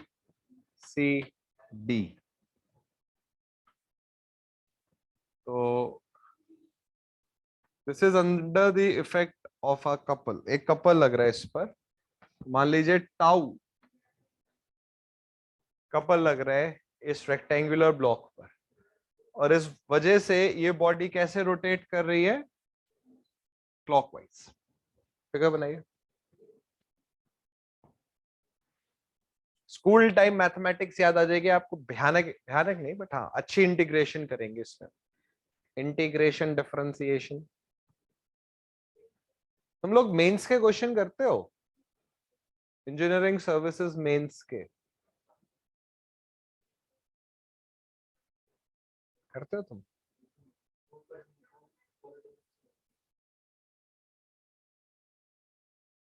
चलो मैं भेजूंगा तुमको कल, मैं मेंस के तुम्हें क्वेश्चंस भेजता हूँ, कुछ करो उनको, मेंस के क्वेश्चन करने चाहिए। अगर आप इंजीनियरिंग सर्विसेज मेंस के क्वेश्चन करोगे ना, आपका कंसेप्ट और बेहतर बनेगा, गेट में आपकी परफॉर्मेंस और इंप्रूव होगी। आपके पास टाइम है, अभी अभी आप कर भी सकते हो। हाँ असाइनमेंट नहीं दिया है मैंने बड़े दिनों से। 2A आंसर की मैं भेजूंगा घर जाके, मैं आईपैड लाया नहीं आज, उसी में है सब कुछ। मुझे एक बारी व्हाट्सएप कर देना कि सर वो आंसर की, भी एक असाइनमेंट भेजना है मैंने। ठीक है, लिखो लिखो, consider a block ABCD, consider a block ABCD under the effect of a couple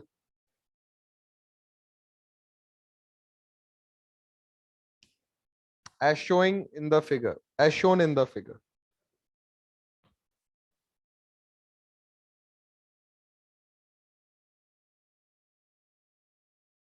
As shown in the figure. Wow कितना बढ़िया असाइनमेंट।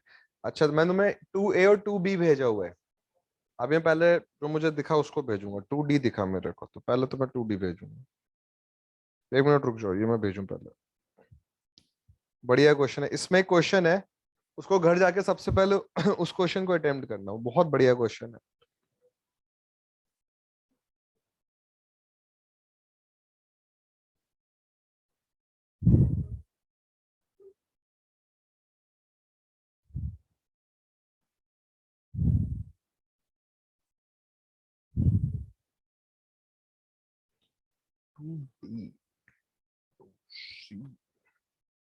जस्ट एक minute. Batch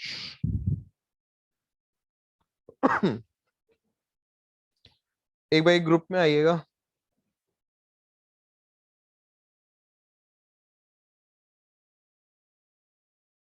slide number 5, a long rod of uniform rectangular section. ये question दिख रहे हैं, इसको सबसे पहले अटेम्प्ट करिएगा घर जाके, अभी नहीं, अभी तो हम ये पढ़ेंगे। ये इंजीनियरिंग सर्विसेज प्री का क्वेश्चन है 2018 का, बहुत इंटरेस्टिंग क्वेश्चन है। स्लाइड नंबर 5, वो I guess question number 1 2 3 4, question भी 5th है, अलग ही बात है, स्लाइड भी 5th है, क्वेश्चन भी 5th है, तो फर्स्ट स्लाइड कहाँ गई? क्या अलग ही पीडीएफ चल रहा है इनका। मैं इसका स्क्रीनशॉट करके भेज देता हूँ, कंफ्यूजन ना रहे कोई। इसको ना घर जाके अटेम्प्ट करिएगा, बहुत अच्छा क्वेश्चन है ये।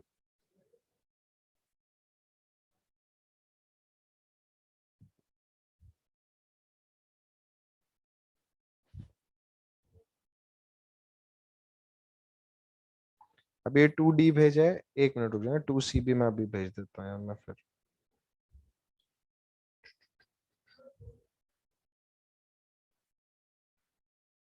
To D, where is 2C?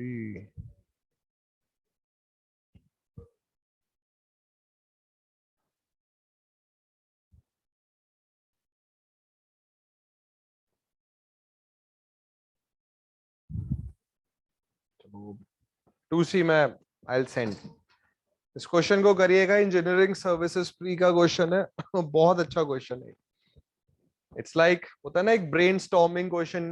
This question will take time, ये आराम से नहीं होगा, बट हो जाएगा, कंसेप्ट इतना सीखा हुआ है। एक मिनट दिखाना बेटा, क्या लिखा है बेटा। Consider a block ABCD under the effect of a couple as shown in the figure. Full stop. देखो, this couple rotates the block clockwise. This couple rotates the block clockwise.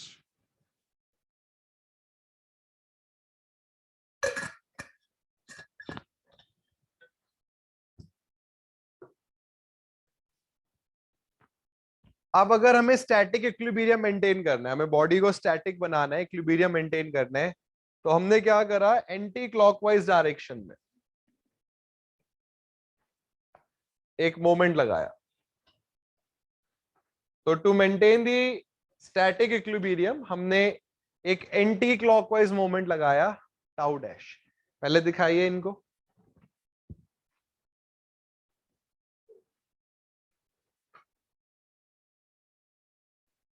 अब लिखिए, लिखिए to maintain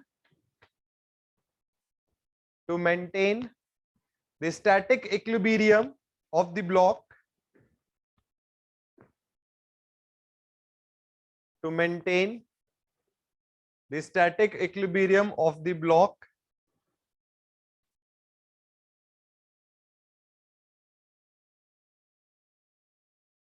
an anti-clockwise moment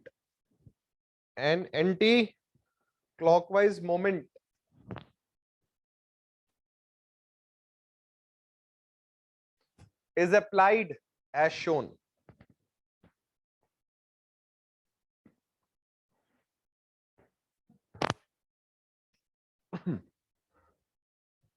अब लिखिए next line से sorry, next line से लिखिए, force on the face AB, force on the face AB पर कितनी फोर्स लग रही है? जैसे मान लीजिए ये AB है इस तरीके से, और ये शियर लग रहा है, सो दिस इज AB। तो मैंने आपसे बोला ये शियर स्ट्रेस टाउ लग रहा है, तो फोर्स बताइए क्या होगी? फोर्स क्या होता है? Stress into area. तो बच्चे फोर्स होगा tau multiplied by this area. ये एरिया क्या होगा? ए बी, और जो dimension perpendicular to this board है उसको हमने 1 मान लिया। तो इस फेस ए बी का एरिया हो गया A B this length multiplied by 1। So the force on the face A B will be tau into A B into 1। ये बात समझ आई बच्चों?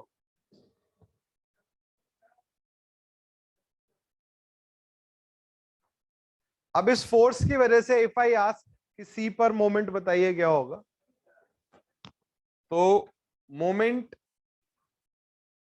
Eight C will be force into perpendicular distance. बच्चे perpendicular distance क्या हो जाएगा? BC। तो आप बोलेंगे tau into A B into BC। This is equation first.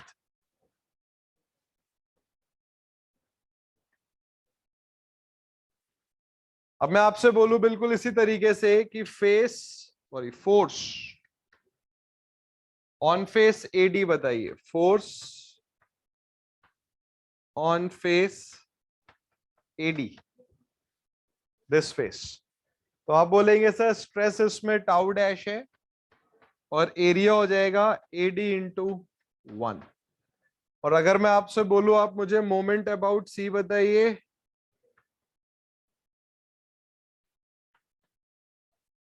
तो आप बोलेंगे sir tau dash AD into 1। अब परपेंडिकुलर डिस्टेंस क्या हो जाएगा? CD। This is equation second. समझ आया ये? चलो लिखो इसको।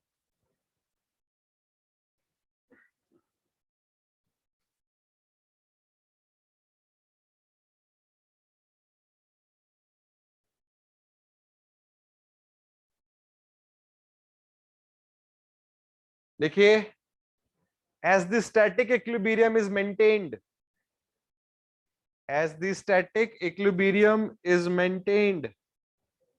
हाँ बच्चे, हाँ नहीं कोई बात। हाँ तो वही तो कर रहे हैं, तो क्या हो गया? उसी का आएगा, उसका भी कंसिडरेशन अपने आप आ जाएगा, डोंट वरी। देखिए, as the static equilibrium is maintained, so moment about C, summation of moments about C should be 0। तो आप बोल सकते हैं कि tau AB BC plus tau dash AD CD should be equals to 0, और tau AB BC should be equals to minus tau dash AD CD।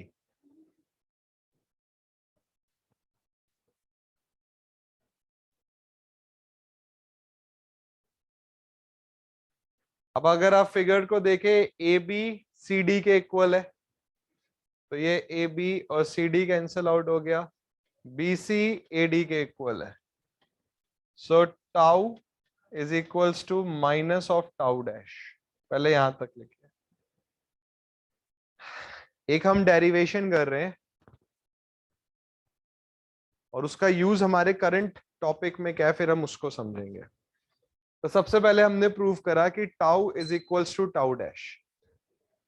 अब इसका meaning क्या है? इसका मीनिंग ये है कि अगर किसी प्लेन लेट से CD पर एक शियर स्ट्रेस लग रहा है टाउ, तो इसके परपेंडिकुलर प्लेन पर एक और शियर स्ट्रेस डेवलप होगा टाउ डैश।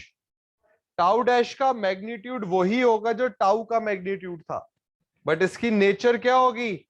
अपोजिट। जैसे टाउ क्लॉकवाइज रोटेशन ला रहा है, तो टाउ डैश कैसा रोटेशन ला रहा है? Anti clockwise. So this tau dash is known as complementary shear stress. So what is complementary shear stress? Complementary shear stress is that shear stress induced on a perpendicular plane of the same magnitude but opposite nature। अब इसका use हमारे topic में क्या है वो हम सीखेंगे, पहले इतना लिखिए। नेक्स्ट लाइन से लिखिए, लिखिए tau dash is complementary shear stress, tau dash is complementary shear stress which is defined as the shear stress, which is defined as the shear stress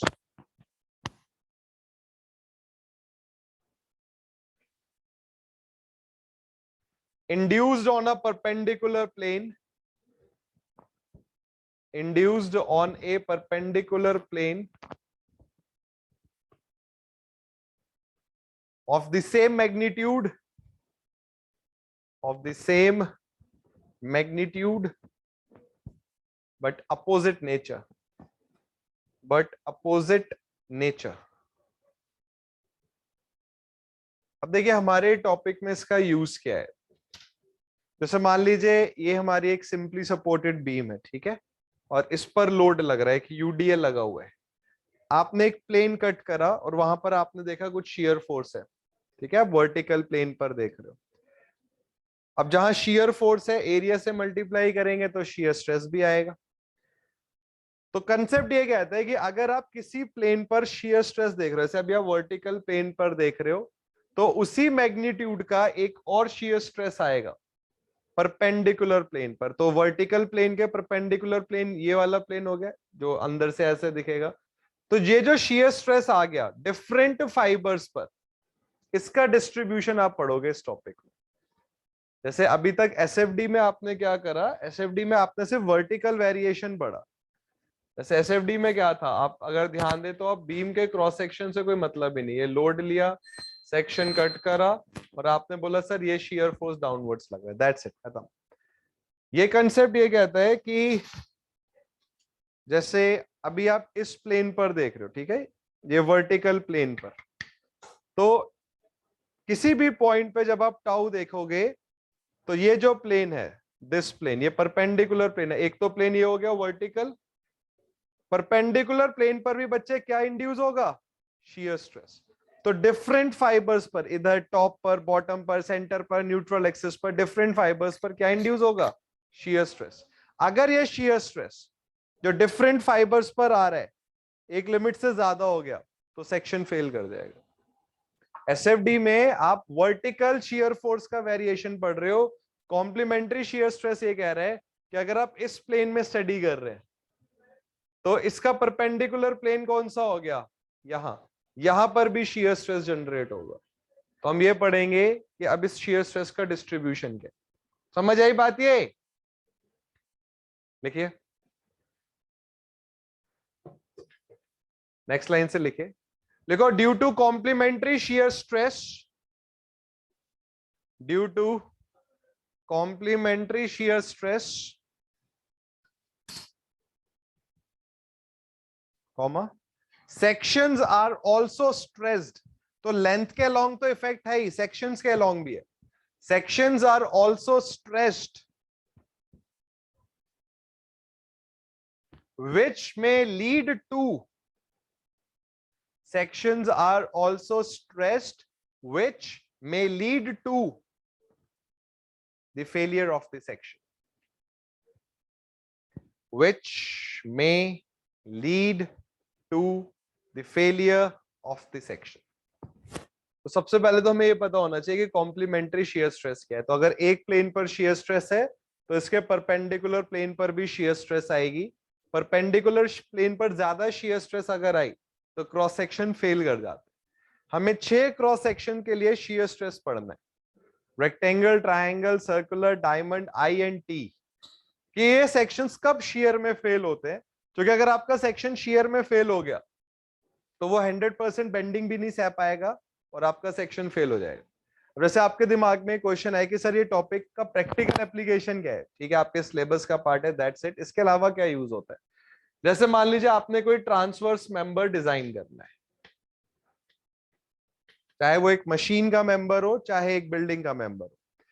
तो जब आप डिजाइन करते हैं तो डिजाइन में आपको 2 चीजें याद रखनी होती है। Strength and stiffness. Stiffness is deflection, जिसको आप अभी बाद में पढ़ोगे। स्ट्रेंथ में भी दो चीजें आपको देखनी होती है ट्रांसवर्स मेंबर के लिए। एक, ये बेंडिंग में फेल नहीं होने चाहिए, बेंडिंग स्ट्रेस लिमिट होनी चाहिए, ज्यादा बेंडिंग स्ट्रेस आएगी फेल कर जाएंगे। दूसरा, शियर स्ट्रेस, इनके सेक्शन में शियर स्ट्रेस ज्यादा नहीं आना चाहिए। इन दोनों में से जो कम वैल्यू आती है उसके लिए बीम को डिजाइन किया जाता है। तो अभी तक जब आप बेंडिंग इक्वेशन पढ़ रहे थे तो आप बेंडिंग स्ट्रेस, आपको याद भी होगा हमने सिग्मा मैक्स पढ़ा, फ्लेक्सुरल स्ट्रेंथ, यहां से आ जाएगी शियर स्ट्रेंथ। आपको ऐसा सेक्शन कंसीडर करना है जो ना बेंडिंग में फेल हो और ना शियर में फेल हो। तो ट्रांसवर्स मेंबर की डिजाइनिंग में ये बहुत इंपॉर्टेंट पॉइंट है। And again I am saying this, designing the best job है। अगर आपको जॉब ही करनी है so try for design. Let's say आप एक फॉर्मूला 1 कार डिजाइन कर रहे हैं, आप मैकेनिकल इंजीनियर्स हैं, करना चाहिए आपको। आप सिविल वाले बोलेंगे कि हम क्या करेंगे, तुम लोग क्या करोगे? सर्किट डिजाइन करो, फॉर्मूला 1 सर्किट होता है। फॉर्मूला 1 सर्किट इंडिया में कहां पर है? फॉर्मूला 1 पता है? पता है ना कहां पर है? नोएडा। हाँ, तो अभी क्या लगता है ना, हमें ऐसे लगता है कि है सर फॉर्मूला 1 इंटरनेशनल सब क्या बातें चल रही हैं, मैं तो अल्मोड़ा से आगे नहीं जाऊंगा जीवन में। अभी से आप अभी छोटा सोचोगे तो वही होगा लाइफ में। अगर आप यही सब सोचोगे ना कि नहीं एक पार्किंग लॉट डिजाइन करूंगा, कब्रिस्तान डिजाइन करूंगा, तो वही सब होगा लाइफ में। अगर आप ये सोचोगे कि नहीं यार कैसे फॉर्मूला 1 की डिजाइनिंग कैसे होती है, या फॉर्मूला 1 सर्किट कैसे डिजाइन होता है, फॉर्मूला 1 सर्किट में हाईवे इंजीनियरिंग ही यूज होगी, और फॉर्मूला 1 कार में जो आप मैकेनिक्स में पढ़ते हो थ्योरी ऑफ मशीन्स में, मशीन डिजाइन में, वही सब तो यूज होगा। अब ये एक एक इंजीनियर इतना पैसा कमा लेते हैं कि दोबारा कुछ करने की जरूरत नहीं है इनको लाइफ में। बट हम वही बस कंटेम्प्रेरी लाइफ चाहते हैं कि ठीक है जो हो रहा है वही होता रहे। आपको अगर बेस्ट अभी तक नहीं मिला है तो उसका रीजन क्या है? यस, आपने बेस्ट अभी तक करा ही नहीं है, आपको इसलिए बेस्ट मिला नहीं है। आप बेस्ट अपना करिए, आपको बेस्ट मिलेगा। थोड़े से आपके सपने बड़े होने चाहिए, है ना। वो बोला जाता है कि कुएं का जो मेंढक होता है उसको ये लगता है कि बस आसमान इतना ही है, आसमान बहुत बड़ा है। तो अगर आप एक लिमिट तक रहेंगे ना, एक स्पेस में रहेंगे, आपको लगेगा बस यही ऑप्शन है, गेट दे दो, ईएससी दे दो, जेई दे दो, बस हो गई लाइफ खत्म। ऐसा नहीं है, बहुत कुछ है इंजीनियरिंग में। बस थोड़ा सा आपको एक्टिव रहना पड़ेगा, अवेयर होना पड़ेगा, अपॉर्चुनिटीज जो आएंगी उनको सही तरीके से आपको ग्रैब करना आना चाहिए। लिखिए, डिस्ट्रीब्यूशन ऑफ शियर स्ट्रेस, हम एक डेरिवेशन करेंगे, हम 5 बजे तक पढ़ेंगे क्योंकि 5:30 बजे मुझे ऑनलाइन जाना। अब मैं ये गुड, हर लाइक करने वाले को आशीर्वाद मिलेगा, उसको टॉफी दूंगा, चॉकलेट दे दूंगा, ऐसे मैं तो इधर ही पैसा चला जाएगा सारा मेरा। अब एक हम फॉर्मूला डिराइव करेंगे। हो सकता है आपने इसे कभी पढ़ा हो, tau is equals to FA y⁻/Z⁻I। सुना ये फॉर्मूला? काफी इंपॉर्टेंट फॉर्मूला है ये, और इस पर बहुत सारे क्वेश्चंस दिखेंगे आपको एग्जाम में। ये बाकी कंसेप्ट के रिस्पेक्ट में आसान भी है। देखिए, हमने क्या करा, एक बीम बनाते हैं, हम ये देख रहे हैं कि क्रॉस सेक्शन के लॉन्ग वेरिएशन कैसा है। ये बीम को आप एक सिंपली सपोर्टेड बीम आप देख रहे हो, ये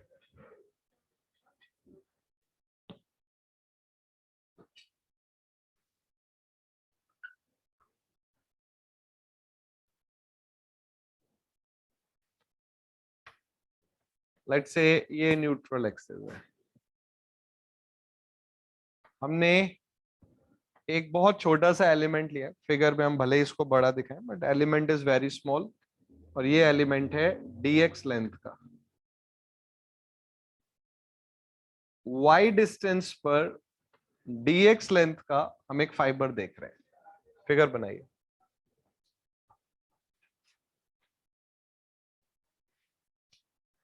उठ गए?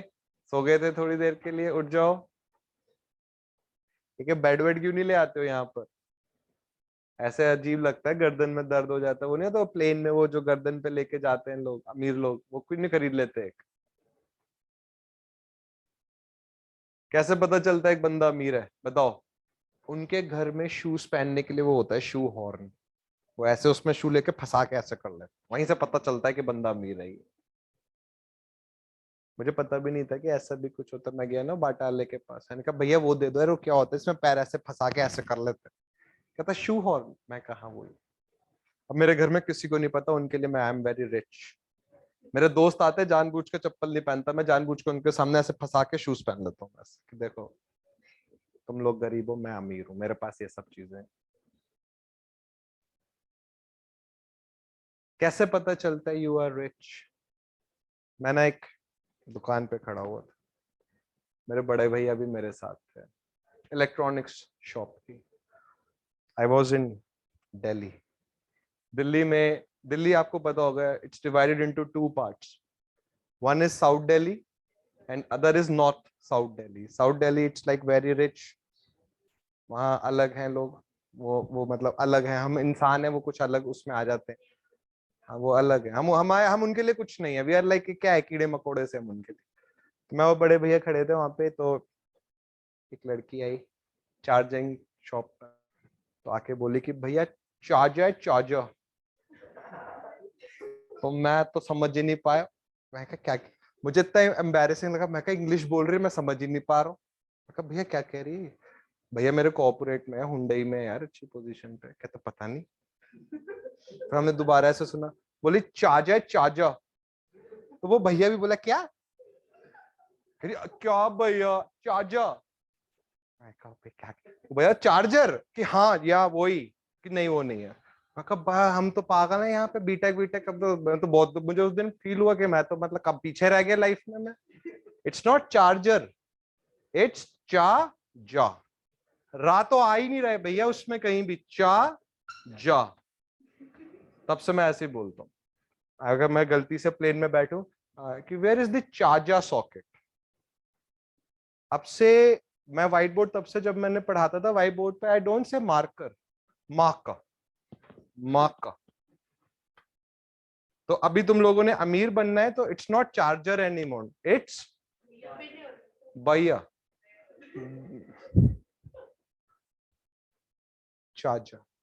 अब तुम लोग, मतलब तुम नहीं, मैं I am also that kind of a person. हम गरीब लोग, धूप से कौन सा वो मिलता है, कौन सा डी होता है वो, विटामिन। बताओ कितने तुम लोग, it's not vitamin, vitamin. Manan क्या बोलते तुम, वाइटामिन या vitamin? Good, same same category we are here. हम, मैं पीछे रह गया, हमें साउथ दिल्ली में वो घर ही नहीं देंगे। पैसा भले ही तुम्हारे पास कितना भी हो, आपको साउथ दिल्ली में तब तक घर नहीं मिलेगा जब तक आप चार्जर ना बोलो। एक और बात बताऊंगा, मुझसे रुका नहीं जा रहा। मैं ना देहरादून में पढ़ा रहा था, 100 बच्चे बैठे होते गेट में, ठीक है? तो नंबर नंबर शेयर करते हुए मैं डाउट आउट के लिए, एक लड़का था एमटेक कर रहा था वो, ठीक है, कर चुका था इनफेक्ट। और ये लंबा 6 फीटा, और दाढ़ी उसके चेहरे पे एकदम भयानक, मतलब ऐसा लगता था कि एमटेक इसने जेल से करी है।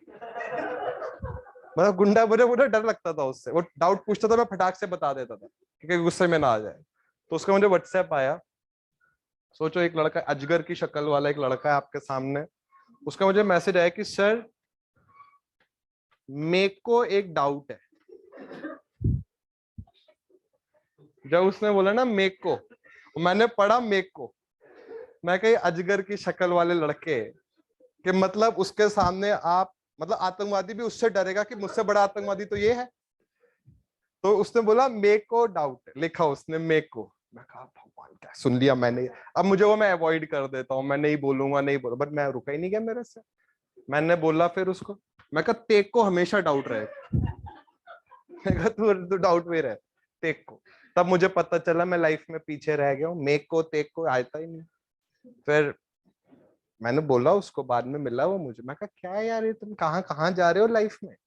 मैं कहा वैसे तो लड़कियां बोलते वही अपने आप में एक बहुत बड़ा जहर है, बट चलो तब भी बंदा किसी तरह निकल ले। मैं कहा लड़के भी बोलेंगे ये सब, मेक को तेक को। फिर ऐसे ही किसी और स्टूडेंट का आया, वो बोली कि सब मे पे बुक नहीं है, मे पे। मैं कहा क्या चल रहा है ये, मे पे कब आई है, हिंदी कब बदल गई है? मैं कहा ते पे होनी भी नहीं चाहिए। इतने मे पे ते पे पता नहीं क्या है ये, तोतले बन गए। घर वालों ने ऐसे जीभ घिस घिस के हमारी पत्थर के हमें तोतले से इंसान बनाए, दोबारा तोतले बनते जा रहे हैं लोग। मे को ते को मे पे। आज तुमने कुछ सीखा हो ना सीखो, क्या क्या सीखा है तुमने? चाजा और माका और vitamin. It's not schedule, it's schedule. बस एमबीए वाले कैसे पता चला एमबीए करे? उन्हें कुछ नहीं आता होगा एमबीए का, कुछ नहीं पता होगा फाइनेंस का, बट बस वो schedule, I have a very important meeting to schedule, बस चलो जी एमबीए कर लिया। मैं जान पहचान में थी एक लड़की ना, डीएसएलआर आधे लोगों ने क्यों खरीदा है? उसके साथ फोटो खींचनी, उससे फोटो नहीं खींचनी है, उसके साथ खींचनी है। तो बात हुई, मैं कहा तुम्हारी हॉबी क्या है? बोले इट्स फोटोग्राफी। क्या फोटोग्राफी? ये क्या है? मेरी फोटोग्राफी। मैं कहा मैं तो मतलब मैं कहा ये तो मैं, मुझे तब एहसास हुआ मैं लाइफ में बहुत पीछे रह गया। अब मैं ये नया कोर्स ज्वाइन करूंगा यार, आपसे मैं भी ऐसे ही बोलूंगा। टेक को डाउट तो नहीं है? नो, मेक को डाउट नहीं है, मेक को कोई डाउट नहीं है। देखो मेप पे फोटो तो बनी गई होगी, देखिए। देखो, कंसीडर ए फाइबर,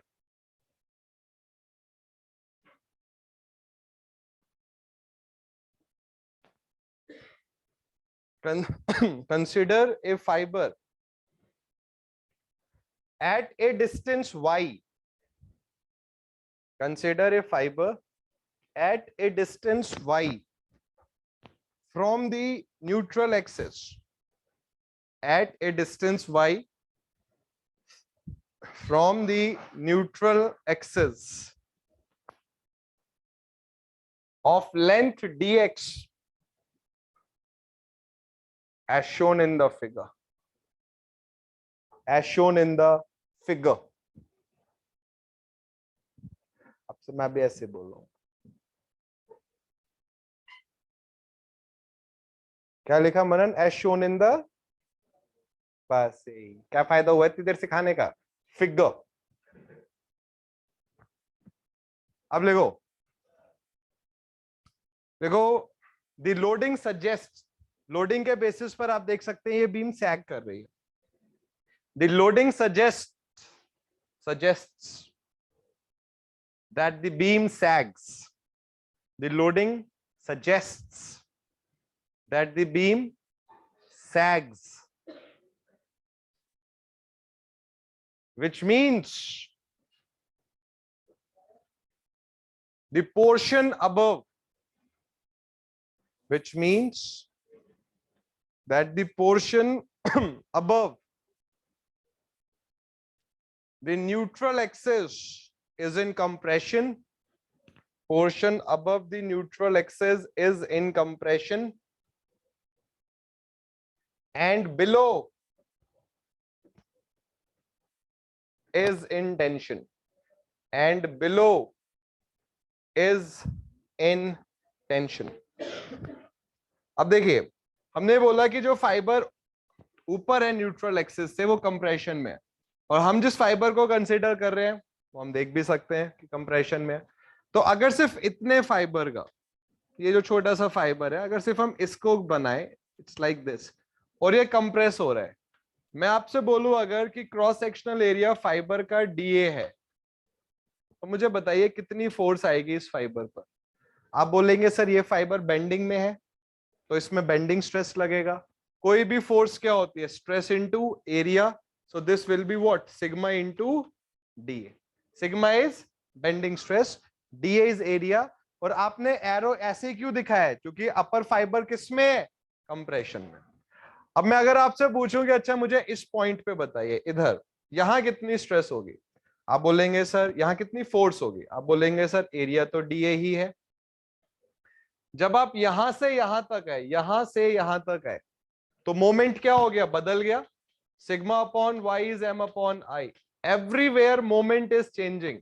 तो अगर मोमेंट बदल रहा है तो बच्चे सिग्मा भी क्या होगा? चेंज हो जाएगा। बच्चे यहां पर अलग है, जैसे मान लो मैं इसका बीएमडी बनाऊं, this is the BMD, so everywhere the bending moment is changing, तो हर जगह सिग्मा भी क्या हो रहा है, बदल रहा है। तो जब आप इस लोकेशन के बाद इस लोकेशन पर आए तो सिग्मा क्या होगा, बदल जाएगा। हम ये बोल रहे हैं कि लेट से जो सिग्मा था उसमें डी सिग्मा का चेंज आ गया। डी सिग्मा रिप्रेजेंट्स चेंज, और अगर आप एरो देखेंगे तो it should be like this, क्योंकि क्या हो रहा है, फाइबर कंप्रेस हो रहा है।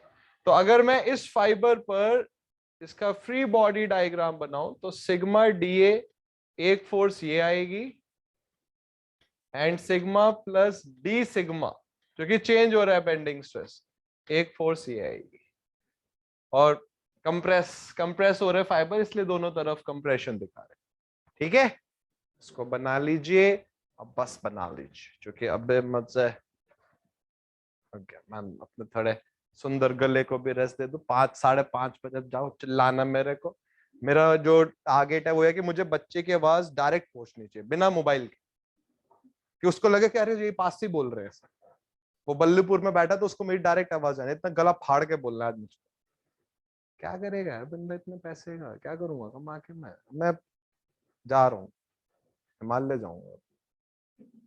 तुम लोग वहां गए हो, कौन सी जगह है वो, चोपटा, गुड। तुम तो अभी अभी उत्तराखंड में हो, तुम तो कहीं देहरादून ही पहली बारी आई है, वही बहुत है। चोपटा जाओ, तुंगनाथ गए, बहुत बहुत बढ़िया, मैं भी गया था। क्या व्यू है चंद्रशेखर, दिवाकर गए तुम? अरे यार क्या क्या फायदा है देहरादून में रहने का तुम्हारा, तुम गई, बहुत बढ़िया, वेरी नाइस। मनन, बहुत सुंदर। मनोज, तुम लोग इधर क्यों नहीं रहते, दिल्ली एनसीआर में? तुम लोग, you don't deserve to live here. अच्छा लोकल, चलो तो फिर जाओ फिर। यही यही तो टाइम है जाने का, अभी नहीं, मतलब टाइम इन द सेंस यही लाइफ है। ये निकल ही निकल के सर आपने बोला था और एक हफ्ते बाद आ रहे हो। तुंगनाथ जाओ यार, क्या बढ़िया जगह है, शिव जी के दर्शन करो, फिर चंद्रशिला जाओ, क्या 360 डिग्री व्यू दिखता है वहां से हिमालयास का, मन खुश हो जाएगा, मतलब अटर पीस। किसी ने वो करी है यहाँ पे स्कूबा? मैंने करी है, इसलिए मैं बताना चाह रहा था, मुझे मैंने बताना था वैसे। राफ्टिंग तो हर कोई कर सकता है, स्कूबा करो अंडमान्स में करो जाके, क्योंकि अंडमान्स में क्या है, वाटर इज वेरी क्लीन। कहीं भी करो स्कूबा का, पता है क्या होता है, जब आप नीचे जाओगे ना पानी में, साइलेंस भाई साहब, मतलब बिल्कुल शांत, मतलब वो वर्ड्स ही नहीं है यार, मतलब एक कुछ भी नहीं है, सब कुछ मूव करेगा, अटर पीस, एकदम भयानक पीस है। हाँ, अंडमान में वाटर बहुत अच्छा है, साफ है। अब आप गोवा में भी कर सकते हो, बट गोवा का पानी अच्छा नहीं है। और फिश आएंगी, फिश बहुत अच्छी होती है, बहुत शराब, मतलब कुछ नहीं पंगा करेंगे, आएंगी एकदम चेहरे के पास ऐसे से देखेंगे निकल जाएंगे। फाइंडिंग नीमो देखी है किसी ने? फाइंडिंग नीमो में जो नीमो है ना, वो फिश है ना, नीमो, वो फिश इजीली दिखती नहीं है, but I was lucky enough, मुझको मिल गई वहां पे अंडमान में। यस, वो ऑरेंज और व्हाइट स्ट्राइप्स होती है उसमें। तो मैं जैसे मैं ओ इट्स नीमो, नीमो ही था वो, ऑटोग्राफ भी लिया मैंने उसको। नहीं बट आप ये सब करना चाहिए यार, अभी कर लो, अभी उम्र उम्र है या अभी नहीं करो तो 1 साल मेहनत करो, फिर सैलरी वैलरी जब लगेगी, बढ़िया पैकेज लगेगा तो यही सब करना फिर, और क्या करना है फिर। करना चाहिए, पैसा कमाओ, पैसा खर्च भी करना चाहिए, बट बच्चे आजकल क्या कर रहे हैं, कमा रहे नहीं है, खर्च पूरा कर रहे हैं। बच्चों अब हम इस डेरिवेशन को पूरा करेंगे। मंडे को आपकी भयानक मैथ्स की क्लास है। It's more like maths and it is less like, मैं उठा लेता हूँ, 9 नंबर मैं जरूर उठाता हूँ।